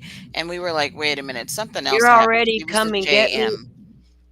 Wait, Bethany's texting, come get me Mm-hmm. before the 911 call. Mm-hmm. Did y'all have plans that morning, honey? Were you meeting for coffee somewhere or No, she study? was saying she was, scared something had happened. She's like, just come pick her up Screw that. or Y'all haven't even whatever is what checked the they were house yet. saying. I can't with them girls right now. There we go. Where's that poll at? Somebody was keeping a tally about how many times them girls get on my nerves. There you go. There was another time. All Mm-hmm. right. Lakeland McComas. I could not have been friends with them in college. I'm sorry. They just No, wouldn't have been me my cup either. of tea. Wouldn't have been my cup of tea. Out of all them in the group, I think Xana and me would have been good buddies. Oh, girl would have always known where her vape was. I got you, girl. Donald McDonald. Donald McDonald, what were his parents His thinking? parents, Jesus. Dolphin and Yeah. I are both like, what? The parents? Parents were a couple of stoners. That would be funny. Let's name our kid Donald McDonald. Mhm. What's his middle name? Ronald? Mm. Yeah, that's Shit. crazy. Okay. Lord. I wonder if some parents think about their babies when they name them names. It's all about you, ain't it? Carol McKenna, Anne Marie McMahon, Molly McMichaels. Oh, Molly, you are a problem child. Hmm. That's the infamous DoorDash driver. So much speculation around the DoorDash driver in this case. Videos were made about the DoorDash As driver. someone else that we know says, "Good golly, Miss Molly." Yeah, Good golly, this Miss. chick. I don't know how. Yeah, I was like, I'm gonna walk around with a flashlight with the Idaho slasher lurking hmm around in the background, and tell people my circling. dog was with me when it clearly was not. Clearly wasn't no damn dog. I didn't even see Out there Murphy. walking with her. I'm sure every time I see anything come down about anything video around that neighborhood, I'm looking for Murphy. Is that puppy running around in the dead of night? Or did he slip out the back door once Koberger slid in? To be barking as the barking goes further away from the home. Did he run toward Jack's? Bark, bark, bark, alert. Jack's not responding. He's coming back toward the house. Now he's back into the house. Now he runs under Kaylee's desk. Did I just solve where Murphy's movements that night? Poor dog. I wish he had a little tracking device in him. Jerry Micklow, Jade Miller, James Millar. When I feel like looking at puppies and rainbows, I'll go watch Murphy's Instagram and watch him frolic along the creek. Michael McCaldo, Riley Moreland, Aaron Morris, Dylan Mortensen. Nervous Nellie? Lord, the defense would have had a field day with that one, y'all. I'm sorry. Mm. How could she not? And some of the stuff she was talking about in that hearing earlier, I was like, Ann, let it go. Get it on cross. Please get it on cross. And that's bad to say, but I was all up in defense attorney mode this morning. I could go either way with this case sometimes. Let me pull up chat. How y'all doing down there? I don't mean to ignore y'all. Sorry. Got busy reading. Thank you guys for coming in and unpacking the case with us as it unfolds. Riley, yes, it was the leaf blower. Yeah, he was cleaning up the mess. Hey, I wonder if he got one of those forms like Richard Allen got from the Holman. They come in, if they mess up your house, here's a form, fill it out, and we take care of any damages. Lawrence Mowry, we know who that is. That is an officer of the law. Brian McMullen, he testified in a couple of hearings pre-trial, or as they were preparing to go pre-trial. Linnea Mueller, Timothy Mullen, Annette Murphy, Bill Myers, Melanie Newley. How do you say this, Dolphin? Coy Win. Coy Wynn, Mm-hmm. Brian Knoll, Ann Nord, Riley Nolan, ISP DNA expert, Oh yeah. Mitch Nunez, officer, Annette Otto, Mm-hmm. Ryan O'Neill, Brett Payne, officer, Amelia Pednol, isn't she? That's the professor that he was making fun of, her the way she Oh, spoke and all her that, accent or her whatever. accent. Oh, And that would have been an interesting testimony. she was also the one that was, I remember her papers were about like essay or whatever, and Ah, something kind of skeevy or whatever. what's it? 901 And Paradise.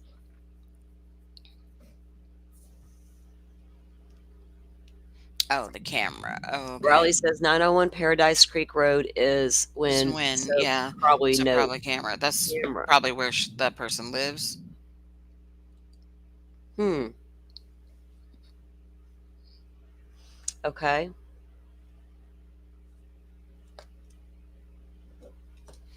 Because So okay, then yeah. So some of these people are also going to be the other uh, camera, like oh, you know what? owners or whatever. So sometimes they bring a person in like to verify the damn camera of something. I don't know. So maybe some of that is going on here. Ryan O'Neill, Brett Payne, Officer Amelia Pendino. Okay, Bianca Perez, Nick Pierce. Why is his name familiar? I don't know. I was just wondering if I've seen that or heard that before. Braden Paulo, Maureen Polton, Her name Hugh looks Powell. familiar It too. kind of does, doesn't it? Maureen Mhm. Polton does. I Mhm. have to go back through some of the old witness stuff, expert witness and all that stuff. Hugh Powell, Alex Protosco, Rebecca Quinn,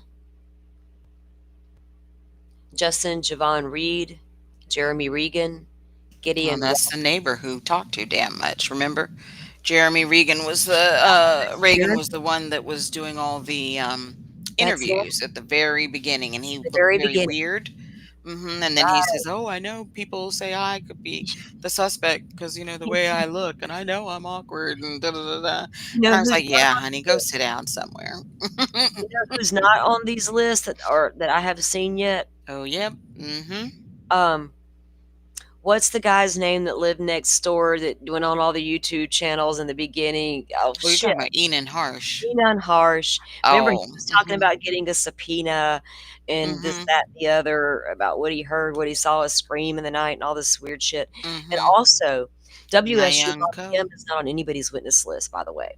Even though Oh, she yeah. even though she called in tips and had her own WISP agent assigned to her, which I have not read in any reports coming out of this case as of yet. I've looked. Mhm, Boy, have I looked.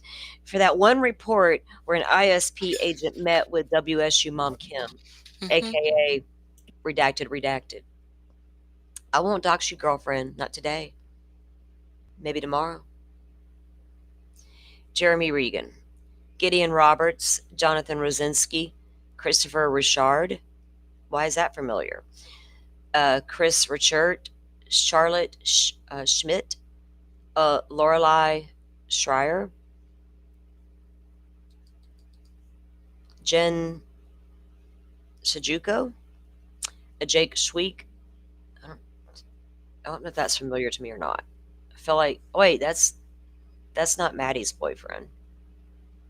Maybe, I don't know what his last name is. Yeah. Oh, Could you're be. okay. Eric Seat, David Seep, Mhm, Sipe, Jeremy Shepard, John Showalter. Now, is John Showalter Jack's mhm. daddy? No, that's Jack. John Jack is is a his first nickname for name. John. John. Okay. Remember John F. Kennedy? They called him Jack. Yeah. Everybody I know named John is usually a John or a Johnny, but you're right. His name is John Showalter. That's Mhm. correct. So that would be Hoodie Guy. Yep. Alrighty. Veena Singh is the medical examiner up in She's the Spokane. okay. Cool. So that's right because they had to send. That's where the autopsies were performed over in Spokane because that's where they all went to go. All right. Kate Sire, Tim Smallridge, Corbin Smith, Jeffrey Smith, Jeff Small, Timothy Snail, Ryan Snyder. That's the professor No, from that's WSU. the cop. That's MPD cop. What's Professor Snyder's first name? Is his first name John? I think his first name is. John. You're right. You're right. You're right. John Snyder. Okay. Thanks for the clarification on that. Mhm. This guy is the guy that took all the photos that we saw inside the Uh-huh. house, and he was the guy that was, I think, interviewing Dylan and all of them out on the street and whatnot. Yeah. Okay. Or wait, was that Nunez or I don't Noon? know which one of them was doing the photographing. Yeah, Mike, Snyder took the photos. I know that for a fact. I Street don't know. interviews might have been Noon, New the Noons North and Shores or Snyder. whatever. Yeah. Hmm. Michael Stelongo. Let me scroll up here. Luke Strainier, Branson Stirk, Paulette Sutton, Jeff Talbot. Talbot is Talbot ISP? Is that one of the records? Remember, Talbot was one of the cops that Anne requested training records on early on. Sleuthy did a whole video on what that could have been about. Was that Talbot? I feel like it was. One of those guys, I think, either Tanzola or the Talbot guy. Okay, so there we got Jeff Tanzola, Joseph Triano, Mark Trivelpiece, Bill Trombley, Justin Turrentine, Neil Uhrig. Isn't Neil one of the Definitely one of the, I think, FBI. FBI? He's a cop of some sort, I think. Some sort of officer. Mike Van Levin, Danny Vargas, that's officer. Chase Ward, Tina Wethall, Eric Warner. Who is Eric Warner? That's very familiar too. Christian Westring. I think he was one of the experts. I don't know why it's highlighted here. He is. That's the guy. I don't know why it's highlighted either. He's the one from Purdue. Okay. The Purdue. And other Purdue campus. weighs in everything. They got a Purdue professor over in the Delphi case. And they got this Oh, dude. Neil is Post Falls. Thank you, Okay. Sarah. Thank you. Hey, Sarah. Thank you for coming in. I think he Tulsa. had the laptop. No, you're right, Uh, Sarah. if you're talking about Post Falls, Idaho. Oh yeah, he examined Warner. he was the one who examined the devices, right? Mm-hmm. Because he was from down in Post Falls. They didn't do that work down there in Moscow. Okay, and Sarah is correct. Tolson is who I was thinking of that the records were requested on that Sleuthy did a video about. Oh, okay. So, and there was merit to it. Sophia, not it was like the Brady Giglio stuff. I think it was related to that. Sophia Whitehead, Chad Wilford, Stephanie Wilt, Jared Whitmere, Meyer, Sean Wright, Matthew Mysaki, Shane Yelland, and Haley Yingling. Where is the Asian girl whose apartment was? Nyanko. Yeah, where's Na Young? I guess Bill probably decided to leave it out because it was just speculation. They didn't have True, it didn't facts do or anything. whatever. It couldn't prove it. There was no evidence on his phone of an app attached to her camera inside of her apartment. And did she ever actually file a formal report? Not that I've seen Maybe that's the anywhere. other reason that they didn't There's put her she on didn't there. file a report. So I don't know where she gave that information to. Or you know what I mean? Where that I don't know. So, but she's not on the list, so it was irrelevant anyway. I probably wouldn't have come in and would have been like, "What are you doing? That's not happening. That's ridiculous." This girl didn't even file a report. She shared an office with him. She was comfortable with him. Well, there was that speculation or the allegation her key went missing to her apartment, and she mentions it, and then later that day it turns Out of back her up in desk the drawer. drawer. Mm-hmm. Yeah, Yep. that was speculation without a dateline. Yeah. Okay, dateline speculation, people. Just want to clarify. Yet to be proven or verified, I should say. Okay, so that was your state's amended compliance motion to seal the witness list. That was back in June of 25. And then we have another criminal return here. Let's see, this is a different one.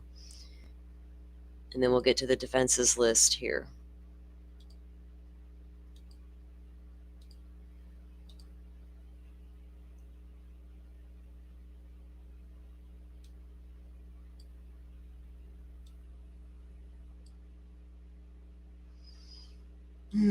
Okay. Can you drop the zoom percentage down just a little bit so you don't have to go Certainly. left to right? Yeah, that's a good idea because there we go.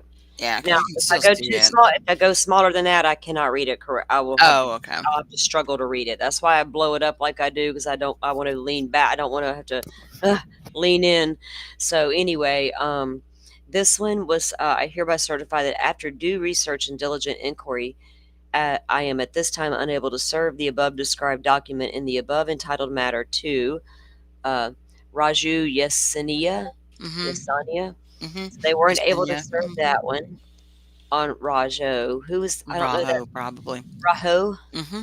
Raho Yasinia? What? Who is that, I wonder? I don't know. So here's Somebody the. that lived on Elm Street. I'm saying they forgot to redact that, and I Sure noticed that did. the other day. In the other part, it's redacted, but here it is not. Oh, y'all don't screenshot that shit. Um, okay, so they can find this person, whoever Rajo is. Yeah, Dateline, Sarah. It could have been out of Bloom stuff. I've heard so much, right, out of the different people who have talked about the case before knowing a ton factually about the case. It's all speculation type stuff. A little bit of Yeah, it, what, a lot of three, it came four from, different yeah, books, a lot of it came from Bloom over time, the Datelines, the Amazons, the what is the other book? Patterson had a book, all And that, Ward. Yes, all those. So there's no telling. Maybe they all got together and shared info at some point. Maybe they'll all share their info with the folks over there at Lifetime. They'll come up with a good storyline of how it really happened into the mind of the killer.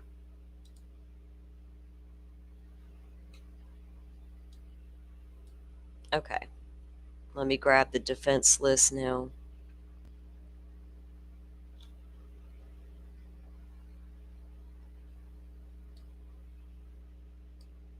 So if you're Brian Koberger's defense team, who are you calling as your witnesses? And what could they testify to? Your alibi?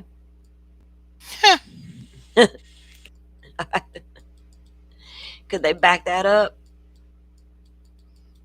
Okay, so this is actually the defendant's amended phase 2 mitigation witness list.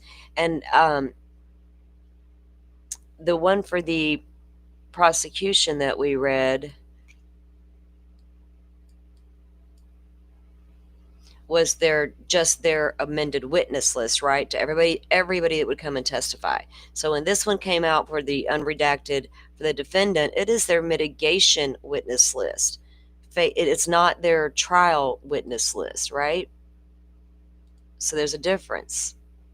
And I think people who are talking about this may not have realized that or thought about that. I don't know. We thought about it here. Uh-oh, hold on.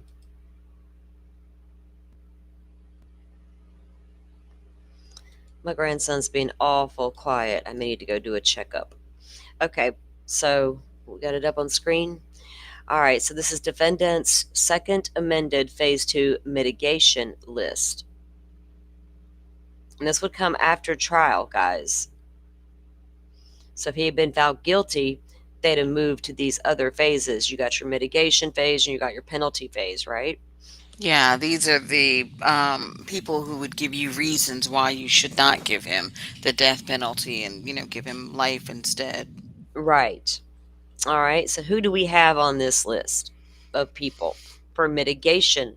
Now remember, Amanda Koberger was on the prosecution's witness list, but here she shows up on the defendant's mitigation witness list.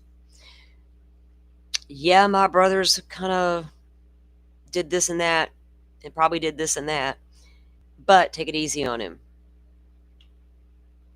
Mom does not like the death penalty. She actually literally wrote a whole thing about it, referring to Bundy and the death penalty before Idaho 4 happened.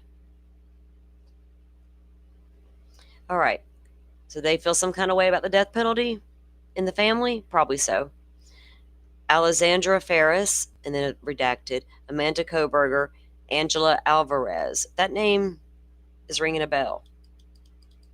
Oh, one of the neighbors. So the AA for the Uh-huh. initials, Oh, former yeah? neighbors. Remember there was a family that was like AA and something A, whatever, and yeah.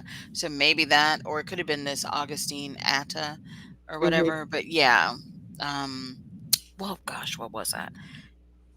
Remember the document, and they had a whole bunch of initials of people that they might call or whatever for Oh, yeah, him.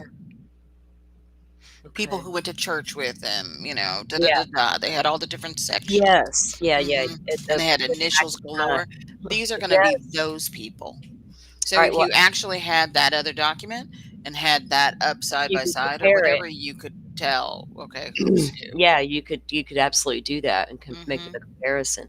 Flavio and Angela. Oh, okay. Flavio Alvar. So you're right. Okay. Eh, Flavio is from Pennsylvania, right? Yeah, I mean, most of these people probably are, Uh-huh. for his, You're gonna know him, right? You'll have it mitigation to witness mitigation list, because purposes. I don't Yeah. think anybody in I Washington was or about to Idaho is say, gonna give reasons why he should not be, given the I death don't penalty, yeah, so I don't think there was too many people at these are gonna be WSU that back home folks, yeah. who've Nobody at known him a long WSU seemed to time. like him, right? So why would they come into the mitigation phase and Right, say, and hell, "Hey, they only knew him for a few months, didn't so know him yeah. long," right? Just Mhm, barely knew the guy, and the short time they did, it wasn't pleasant. mhm. So I can't see them coming in at mitigation. Um, so Ann Parham, she was a professor, or no? Thank Yes. you, Sarah. Yeah, Sarah put it up. The order Thank you, sealing the Sarah. state's ex parte filings regarding out-of-state witnesses PDF. Hmm. Yep. Okay, Angela and Flavio Alvarez are the neighbors. Okay. So that's the Okay, that's right. AA and the Okay. okay, FA. Yep. Thank you, Sarah. Mhm. Document queen of the document queen of X. For real. All She's right. on Twitter. Uh-huh. Oh yeah, that's where I met Sarah. Oh, okay. Yeah, we met on X. Um and I have not regretted it. I don't follow or engage with too many people on X, right? Sarah was just yeah, she's cool. She's cool. She's good people. All right. So Ann Parham is on the list. Uh She's the former school she was counselor or the school whatever. counselor out of the high school. Hmm. So she would be the one with knowledge of when Brian Koberger was kicked out of the law enforcement program he was in, Hmm. that he really wanted to be in so bad, but he got kicked out according to these teachers. And Dolphin and I reviewed this, gosh, 2 years ago. Um, Remember, she was in Nancy Grace's I Am Blank series. And that's so what it Anne was. Parham was the one that had the like blue coat on, and I think she had a scarf on or whatever, real short hair. So she came from the high school. The other lady that has more direct knowledge about why he got kicked out had the longer hair. Remember her? So when we watched this together, guys, and Dolphin, what was it was called I Am I Am Blank. Blank. Hmm. And it was a Nancy Grace piece that Hmm. she did, but it was the people she was interviewing that we were interested in, right, as usual. So Hmm. she interviews these two teachers from the high school, or this one teacher, but they talk about the incident that occurred in the high school. And the story goes that he got kicked out of the program, and it was because of his behavior toward the girls in the program. And this lady came on, and she was one of the counselors from the school, and she had information about that as well as information the other teacher had.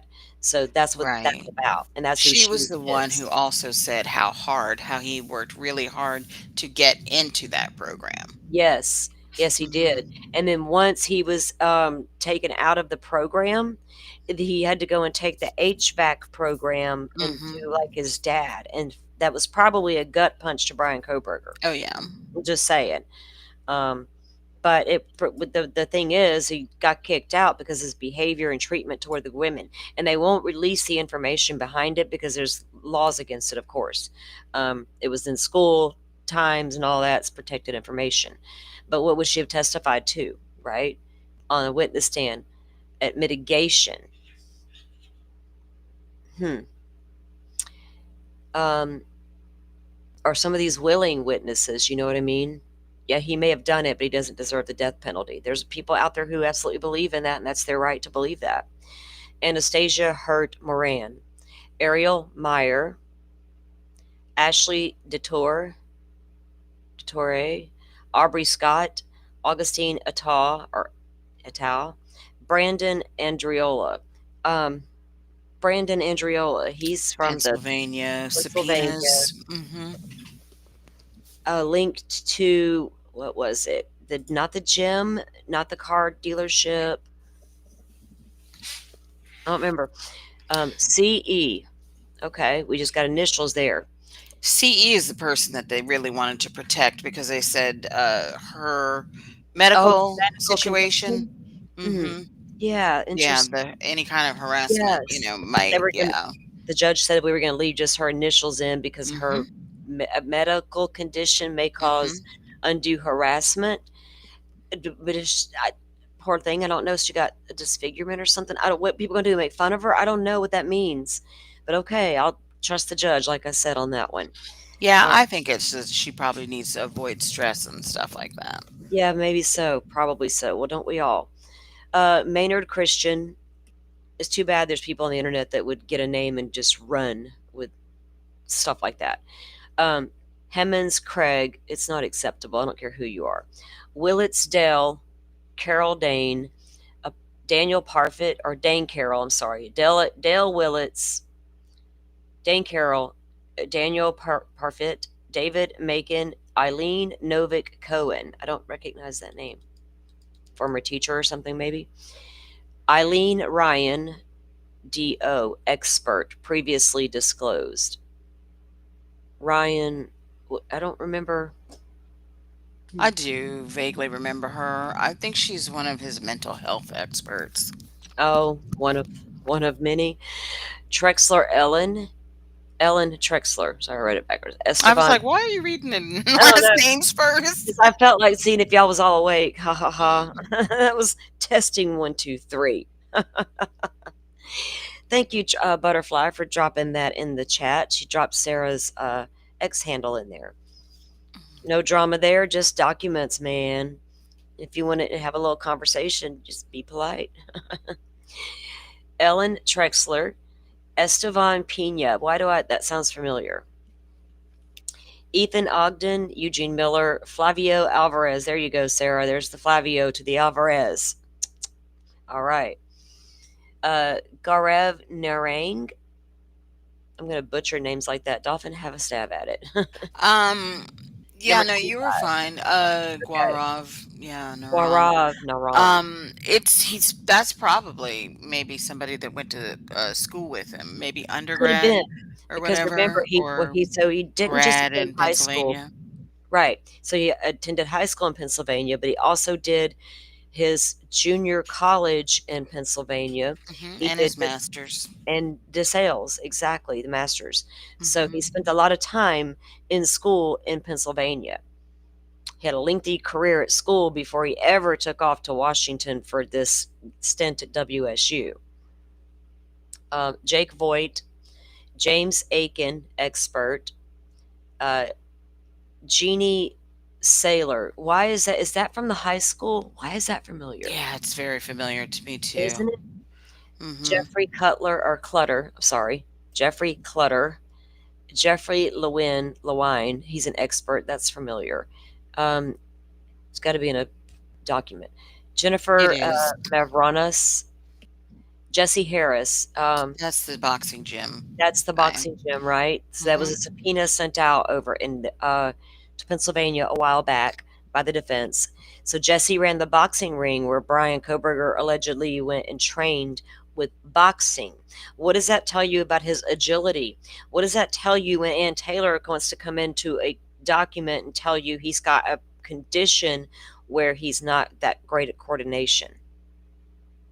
No way he could pull off a quadruple homicide like that. He's clumsy. Well, I don't know what makes him. Yeah, yeah, sorry, No, you're good.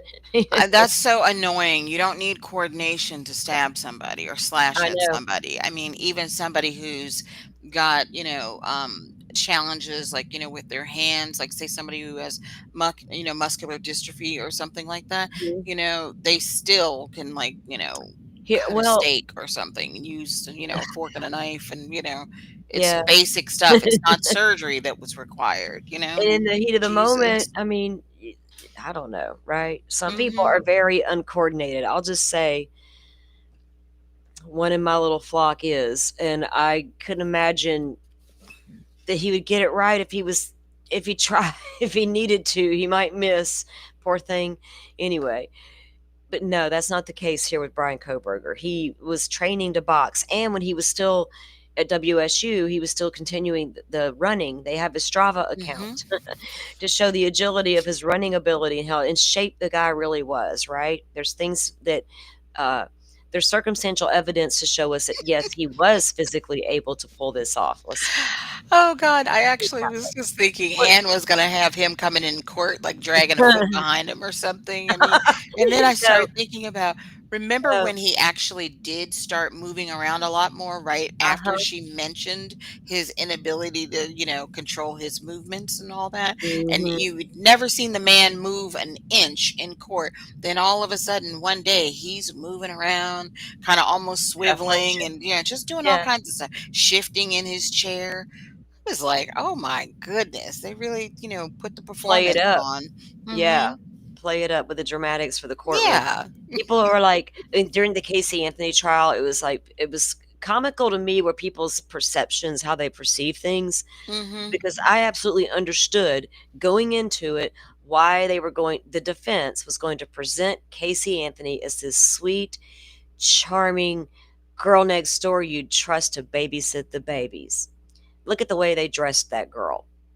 I mean, Mhm. completely different than all the photos we saw at Party and Of her Casey. partying and all that. Yeah. Yeah, all them Party and Casey stuff I had to see, and everything I saw for 2 years, 2.5, whatever, how long it was. It's traumatizing.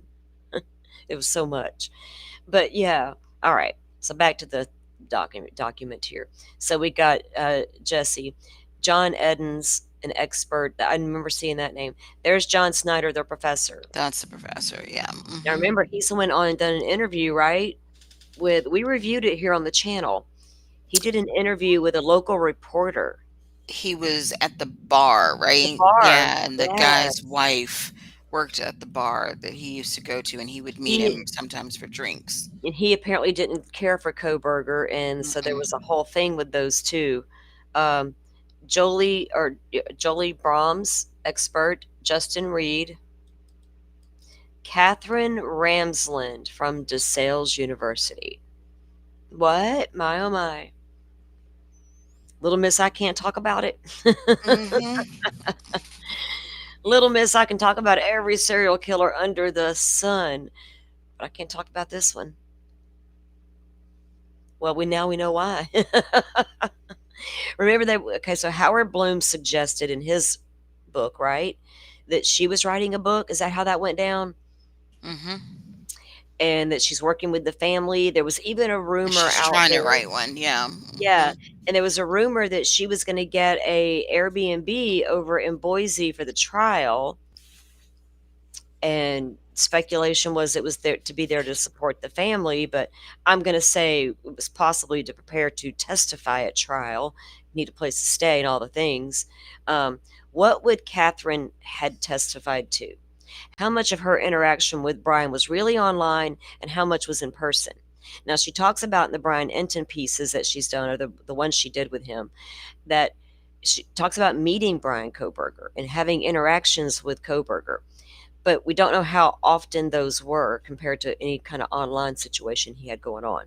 We Well, know she that took 4 he took 4 classes from her, he did. undergrad and grad Hmm. classes. Mhm. Didn't he study more under her than anybody else so far? Because he wasn't at Probably that they've WSU long. mentioned. Mhm. He wasn't at WSU long to even get started, right? And Mm-mm. when he got started, He he didn't already even had finish a trouble. semester. Yeah. No, he started having problems from the out the gate, Mhm. which is weird. You go all the way over there, boom, problems start. But over here, he's taken all these classes by Ramsland. He's gotten through the community college part. He's gotten into DeSales. He's excelling at DeSales. Let's not twist it. Studying under one of the finest in the country on serious subjects. The criminology and the books that she writes, they're not playtime true crime drama. They're real studies, right? He's the ultimate case study, but there he is excelling. What would she have testified to? I don't know. I mean, she had nothing bad to say about him, No, she didn't. really. So that's a plus for mitigation. I think so too. It would have been so that's exactly it. Would she have testified to his baseline character outside of this psychopath you may see presenting, or is she just Oh, you know what? I'm sorry. go You know ahead? what she could testify Oh, to?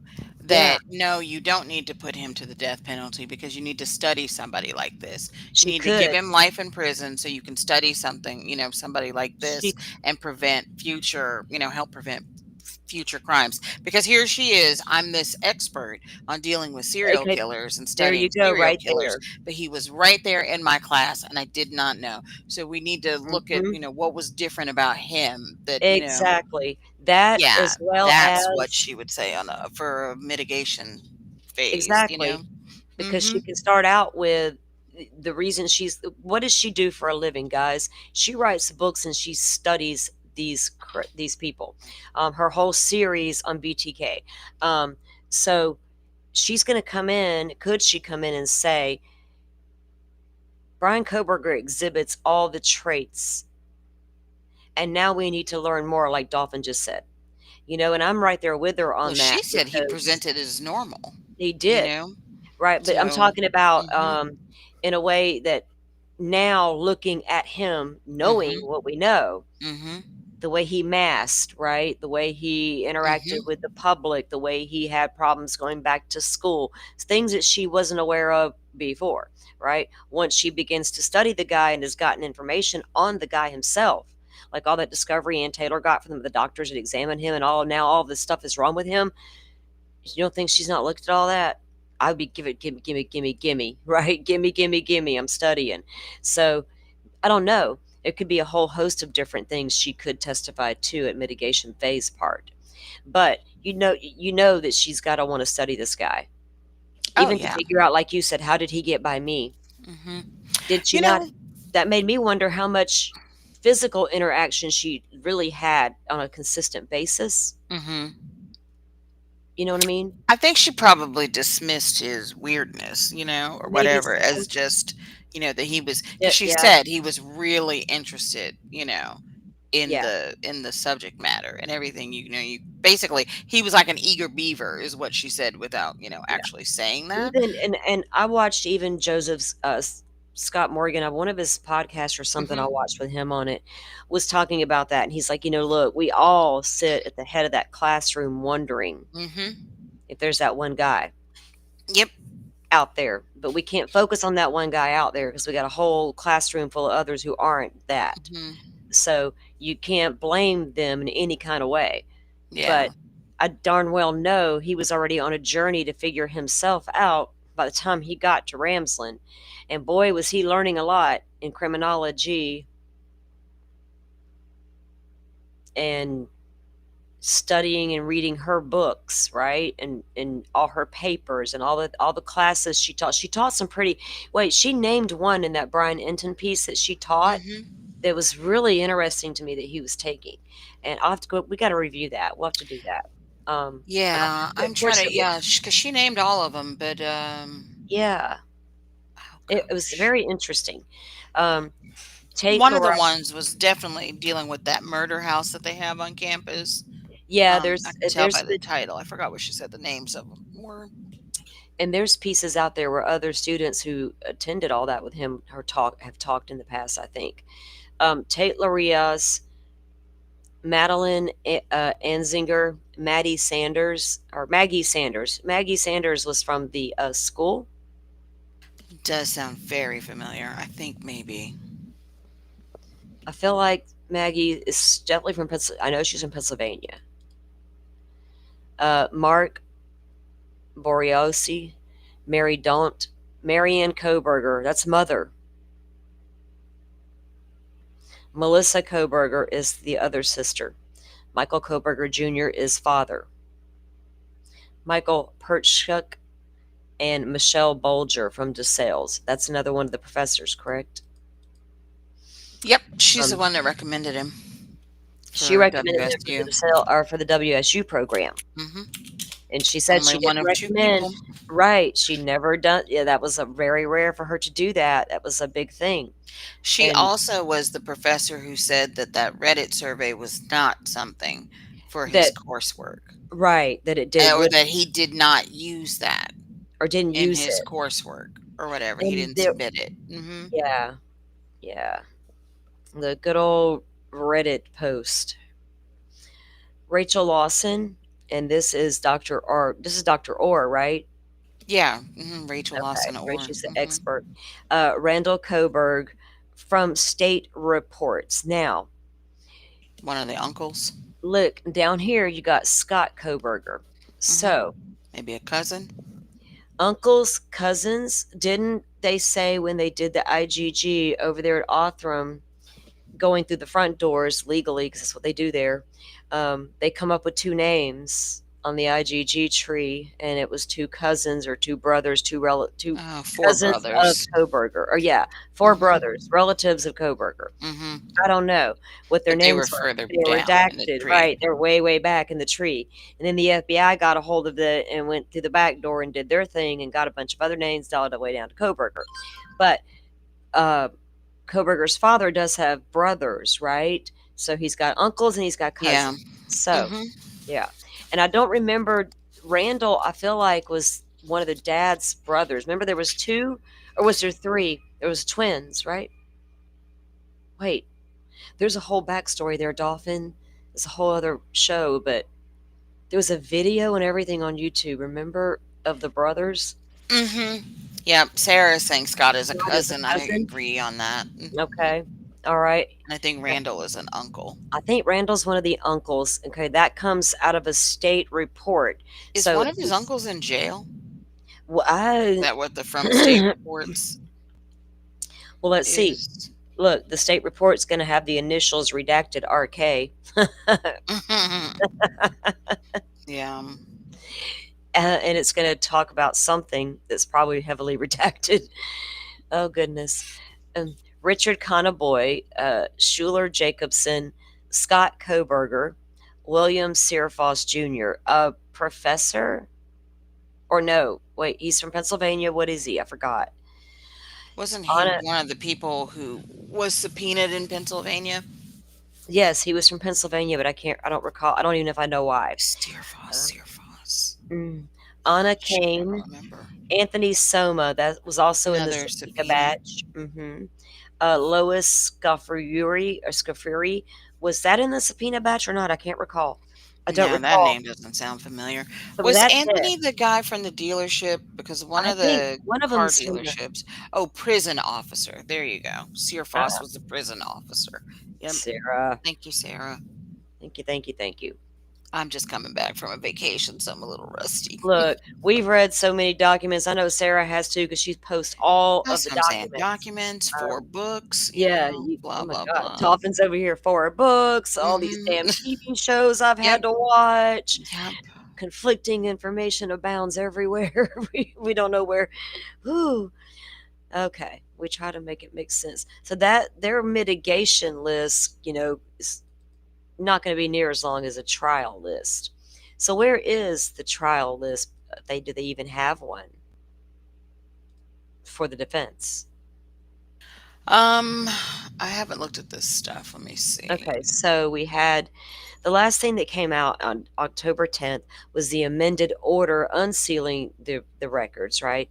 Also on the 9th, unsealing, redacted, and maintaining the sealed status. That was just their formality BS. And they tell you which documents they were unsealing. And we have went through on 7/3, I have the unredacted sheriff's return. We went through. The second one was on the June 27th. The other return we looked at. 625 was the state's witness list we reviewed. Then we have the 613, the other subpoena that we looked at, and then the defense phase 2 mitigation list from 625 we just reviewed, and then Yeah, I'm looking for their that actual was it list.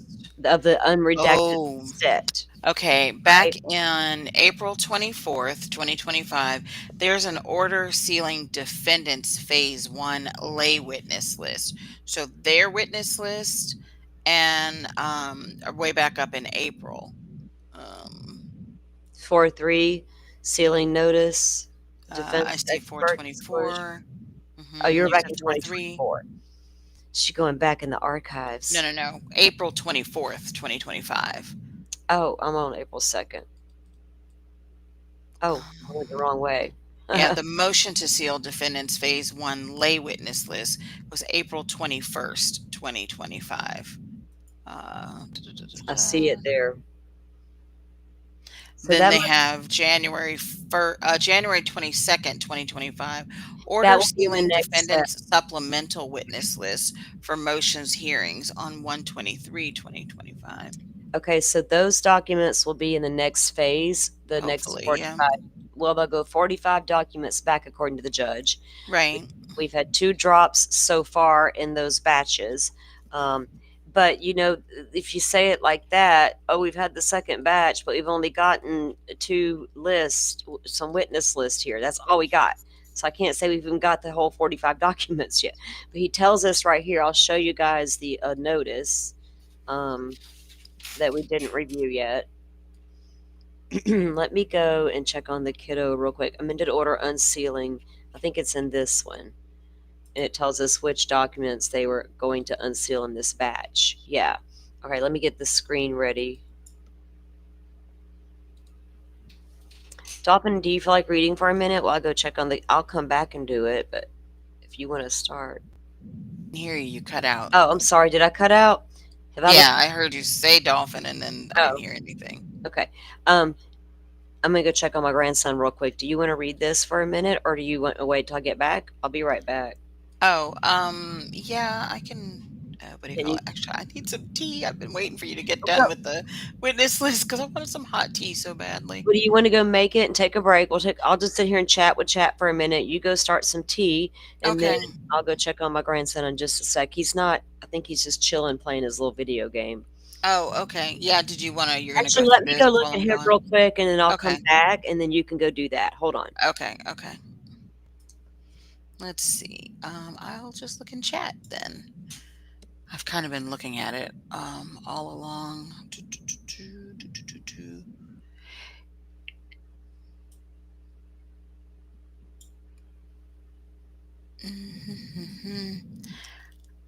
I do want to go back through and look at their entire list. This amended order unsealing, redacting, and or maintaining sealed status, it only talks about number 5, number 8, 11, 17, and 29. The special, like specific things they were going to do. I'm looking for the whole list that they had order unsealing. Let's see, what is this? Intermission. Yeah. Let me open up this one. I've got my browser set to download again. Download PDFs. I need to turn that off so they'll just pop up. Let me do that really quick. Go into settings, PDF. Don't always download. There we go. That should. Order unsealing and redacting records, September 3rd. Is this the complete list? 6 pages. Okay. I grabbed a cold tea while I was up. Oh, okay. That's 43. That's not the entire thing. Which document is the entire list? Where he's like, Which okay, now one? this is our second set. There's It has two. all 40 something in them. It's going to be further back. This is the one that they're going through now, and they just did. Telling you which ones. It was. Oh, I think I found it. I have to go look. I Yeah, found it. It's dated August 4th. August It's 4th. order regarding sealed documents. Yeah. So the ones that aren't dropped yet are still expected will be on that list that you States just said. exhibits. Yep.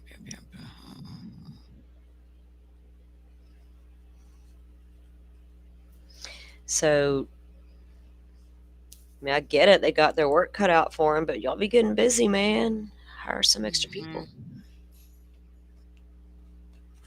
Yeah, 43 documents on that list. Yeah.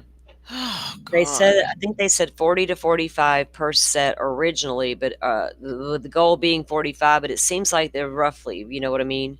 They're Mhm. never like, here's 45 exactly. And I so don't they care. went back to June 2nd Mm. about states, what was it, request number 23 on June 2nd. Yeah. So, The judge was going to start at the very beginning that Ada County got the case right, and moved backwards. So right. they went through the first block, and then the second block is now. We're still doing the second block then because they haven't dropped all of the ones that are on that list you're talking about, right? The master list, if you will. Mhm. So let me get some of this tea real quick.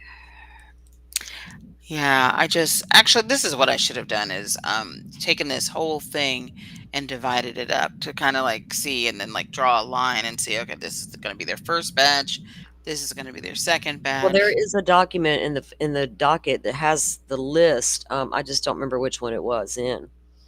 of the whole thing, how they're going to divide it up.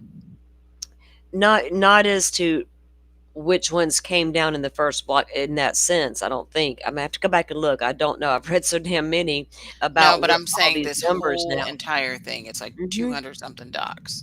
I know. All Uh-huh. I know is I've read they're going to do this, and they list them. And here's the first batch, and then they come down, and then Yeah. they did it for the second batch. Here's the list, and then we're still waiting on the rest of that list. Yeah, I think you missed what I was trying to say. What I was trying to Oh, say is that this whole screen of documents, all 200 something, I want to go through and count 40 something documents, draw a line so I know ahead of time. This should be the first batch, just this should be the oh, third well that batch, yeah. this should be the Well, we fourth, got the whole fifth. docket, That's what I'm so talking about. yeah. Yeah. Because I want So to kind of get a better idea of what should be. I think a lot of good stuff is coming in this Oh, next yeah. You can one. go back and look at the docket and tell what's coming up next or what should be coming up in the next block, right? And the I motion in just want to plan limines it out is what I'm all the way saying. back to the motion in limines back those because there was a lot of those filed, right? Yeah, All of that maybe like stuff the will be coming. fourth batch. I think in yeah, third, fourth at Mhm. most. So we got the whole docket, so we can kind of go in and get an estimate how which ones would be coming down with each block. That would be easy Right. to do. Yeah. Mhm. Yeah, we can do that. The unsealing of the final transfer of records identified in the order regarding the sealed documents, August 4th, 2025, as number 5, 8, 11, and 29, is objected to, at least in part, by one or both parties. And so far, the records disclose names, contact information. So this is a document they're going over what to redact out of the information, which of course is addresses. And as we saw, they forgot to redact old boy's address out of that one. Citing to the persistent media scrutiny of the case and the fact that some publicity or some publicly identified witnesses have previously been subject to harassment and other concerning behavior. The parties anticipate that revealing their personal identifying information would constitute an unwarranted invasion of privacy, as provided by Idaho Code, blah, blah, blah, and should be redacted pursuant to Idaho Code there. Okay.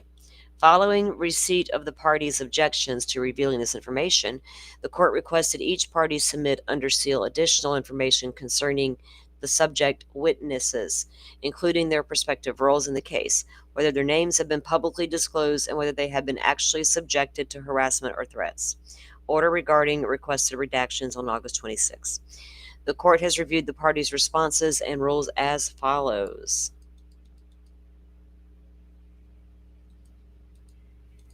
Number 5. 7-3-25, Sheriff's Return Concerning Witness KSF. There is no further justification under the rules to warrant continued sealing of this document. However, the court orders that KSF's address be redacted. That's that Candy Sue Florea. Candy Sue. Candy Sue. Okay. Number 8, 6-27-25, Sheriff's Return Concerning Witness TAD. There is no further justification to warrant continued sealing of this document. Again, they will redact the address. Number 11, 6-25-25, State's amended Notice of Compliance and Motion to Seal, amended witness list. No further justification under the rules to warrant continued to seal this document, and no valid basis for redactions.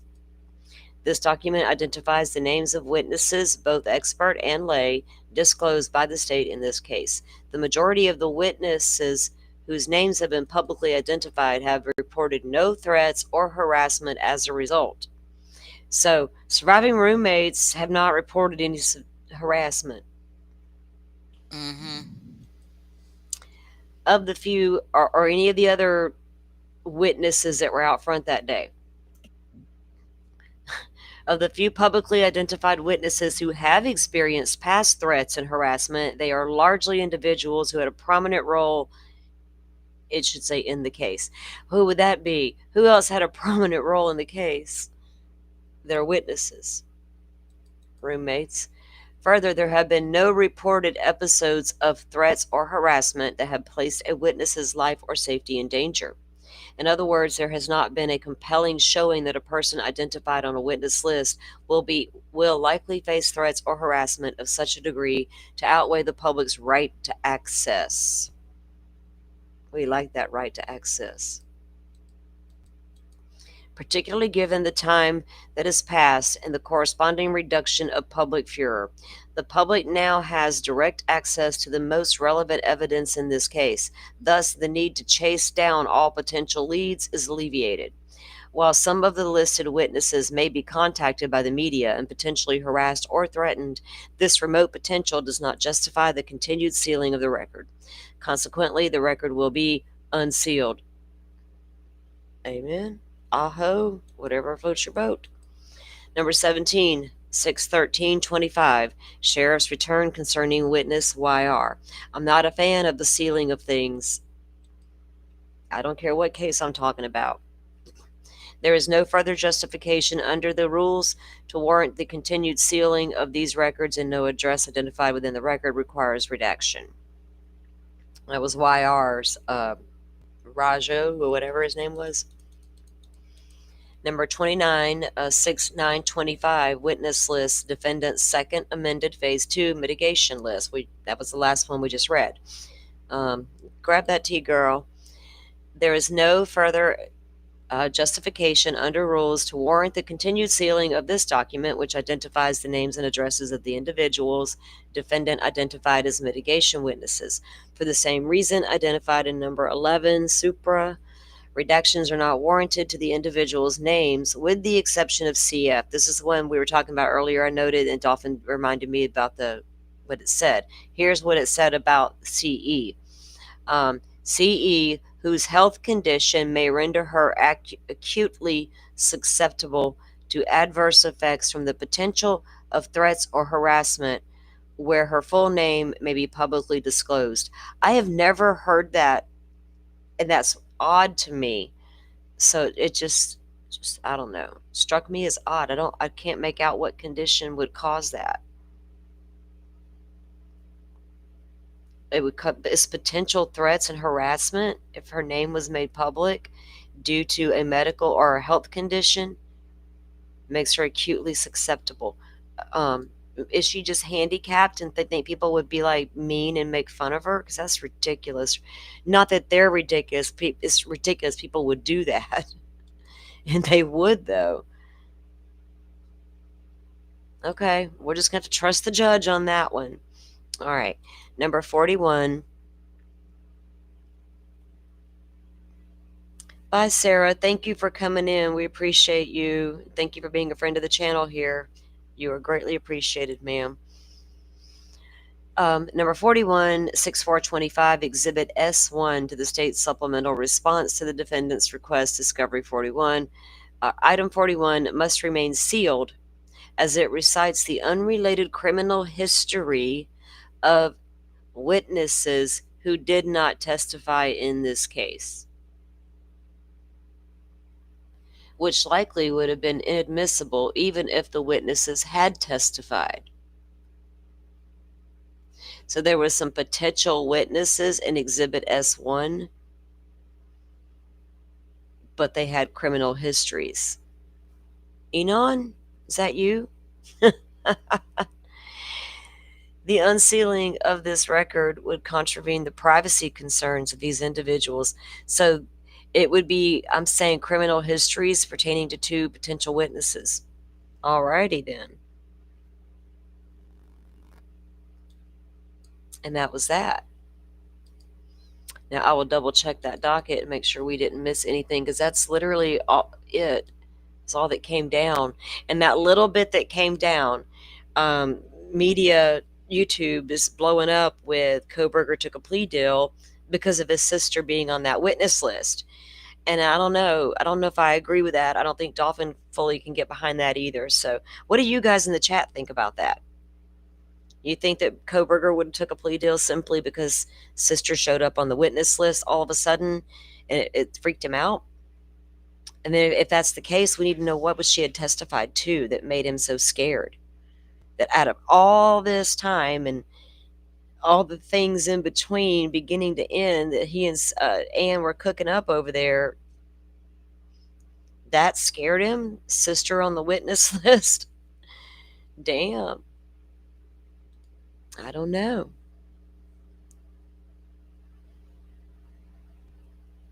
Enon, is it an alter ego? Yeah. Okay. I'm just like, what? I can't get over the fact that these damn selfies or these headshots for the social media or whatever the hell this kid is doing just looks like, oh, already he's got this roll down pat. All we know about Koberger is he liked to go hike in the daytime and take a bunch of random selfies, just like these.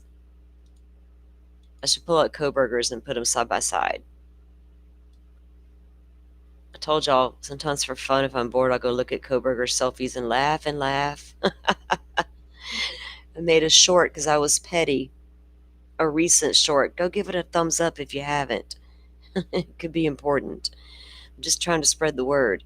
I'm just trying to spread awareness, factual information. All right, guys. Whew. Rachel, you think it was more mother than sister?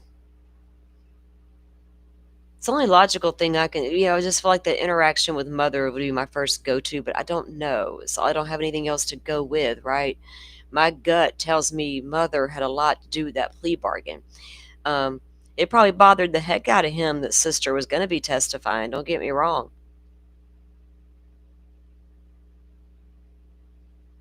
You wonder if he sends them or keeps them. I don't know. I don't know. The selfies? Koberger? He was keeping them, according to the Celebrate couple. That he was taking all these selfies of himself up there on the mountain and everything, and in the car, the one in the restaurant, or little restaurant thingy he was in. All these selfies he would take, but he seemed to never send them to anybody. Isn't that strange?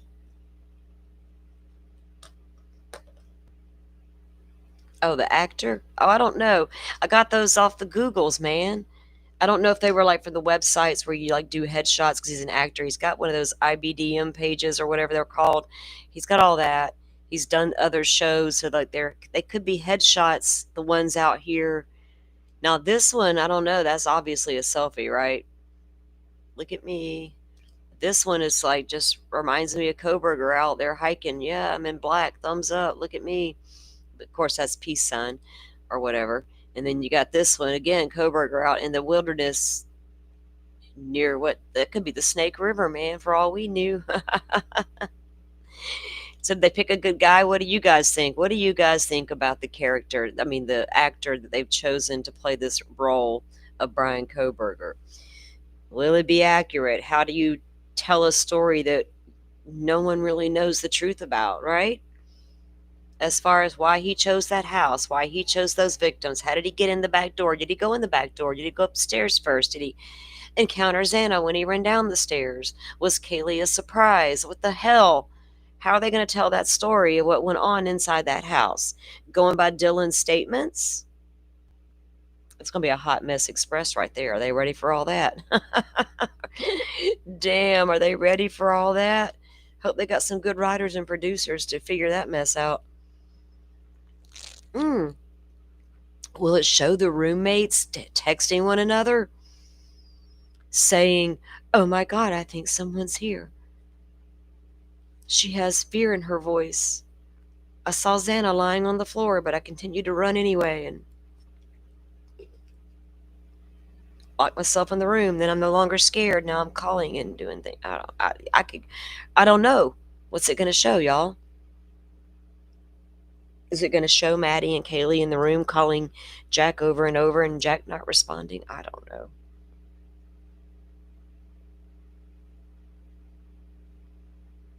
Ooh, I don't know. I doubt it.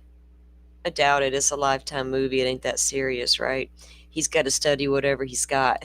He's got what we got. Maybe he could write him a letter and maybe Koberger will respond. He probably could do it that way. Think you will? Y'all think he'd reach out in a letter to let him know? What about money? What about money they earn off of a movie like this?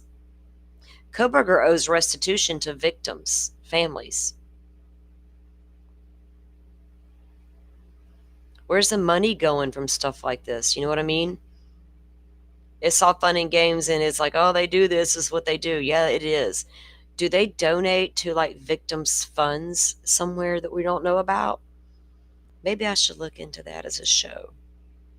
Where does the money go from the Datelines and the 48 Hours and the Amazon Prime specials and these Lifetime movies that are acceptable in society that we all want to go watch because we're true crime buffs, whatnot? But are you donating to charity? Are you donating to local law enforcement to help get better forensics into their police department? I don't know.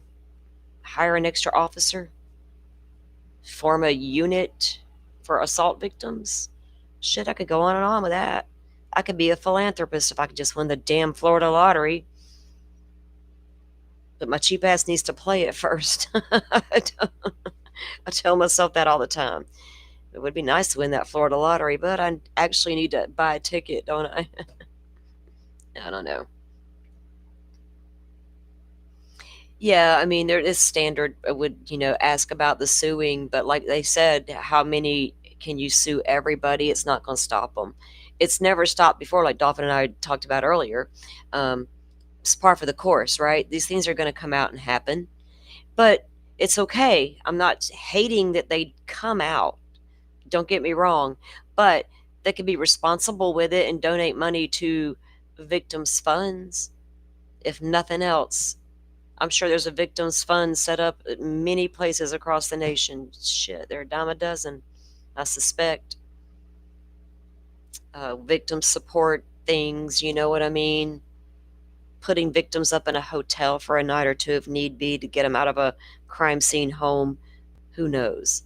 They had to do that with those survivors in Idaho. They put them up in a hotel room. They couldn't go home.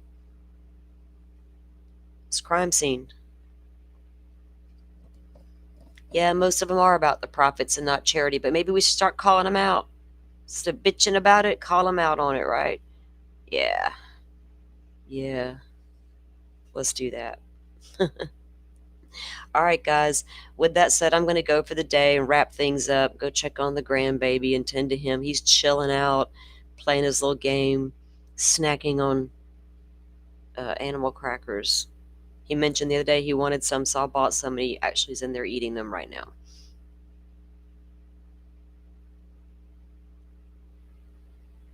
You know, Riley, could they establish rights to Kaylee's name, right? To anything Kaylee related? So that going forward, or should they have already done something like that? Can you do something like that? Should that be something victims' families can do going forward from jump almost to protect victims' rights? Because, we scream all the time about defendants' rights, defendants' rights. Yes, yes, we need that. We do. But at the same time, I also believe in victims' rights, adult or child. Either way. Nico, welcome in. You're coming in at the tail end of the show, but we appreciate you being here. Any of you that come in, catch us on the replay.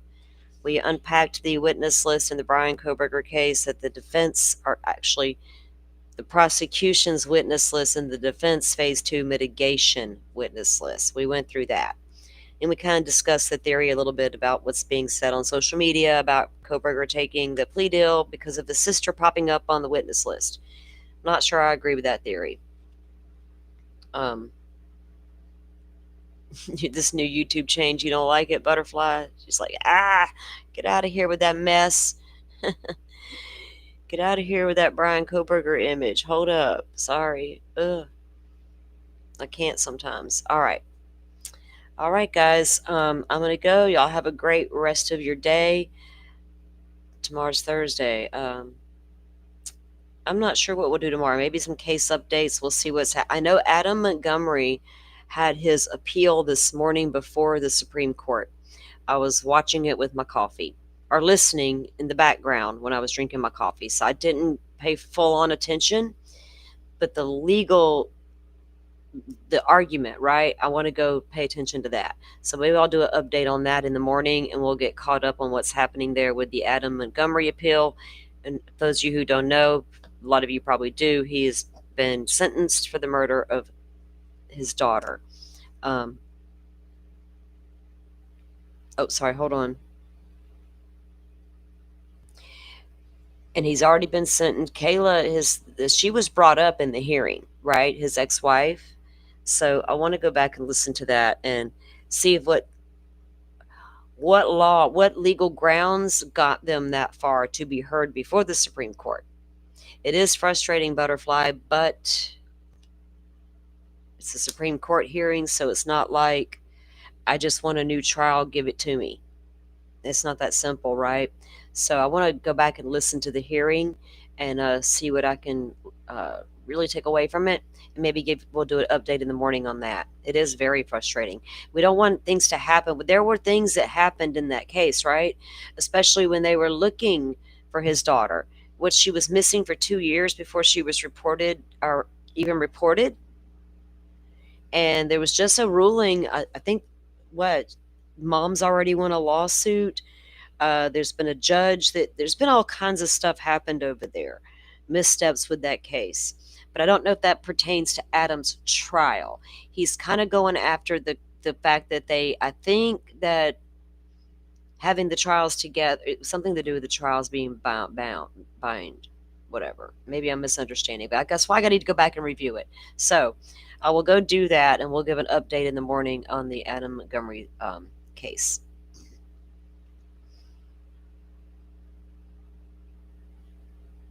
Oh, thank you, Nico, for just listening. We like that too. No matter, guys, if you're just listening, that's great too. If you're in the chat, chatting with everybody and being a part of the conversation, we appreciate that so much. Everybody hit the like button. Dolphin, thank you for coming in. Did you go make your tea? Are you back yet? Yeah, I'm back. All Yeah. right. Okay. All right. Yeah. So I don't know. We'll have to wait and see if more of these documents come down. We'll keep an eye on that, of course. We will as well. All right. Well, I'm going to go. Are you going to go chill out for the rest of the day? Yeah, now that I made this tea, I'm just gonna sit here in front of the computer and catch up on stuff, I guess. Yeah, yeah. I haven't. I got to do that too. So, anyway, Oh, hang back in back chat when you end the show. I wanted to ask you about a members only idea. okay, cool. We need to get, yes, because I do want to hold one very, very, very soon. Guys, we've done one or two members only lives here, and there's a little bit of content there. I need to get much better at producing that. So I need to do that. We will certainly do that. Um, off to see what's going on with Adam. Awesome Forest, go do that. It's out there because I watched it this morning. So go take a look at that. All right, guys, y'all know what I say. Be safe out there on those YouTube streets. Be careful. It's dangerous. And we'll be back here in the morning with an update on the Adam Montgomery case, on anything else that I can see that we need to take a look at overnight. We'll get with it in the morning. Dolphin, thanks again for coming up. We'll be. Hmm. All right, Thank guys. you all for watching this here video.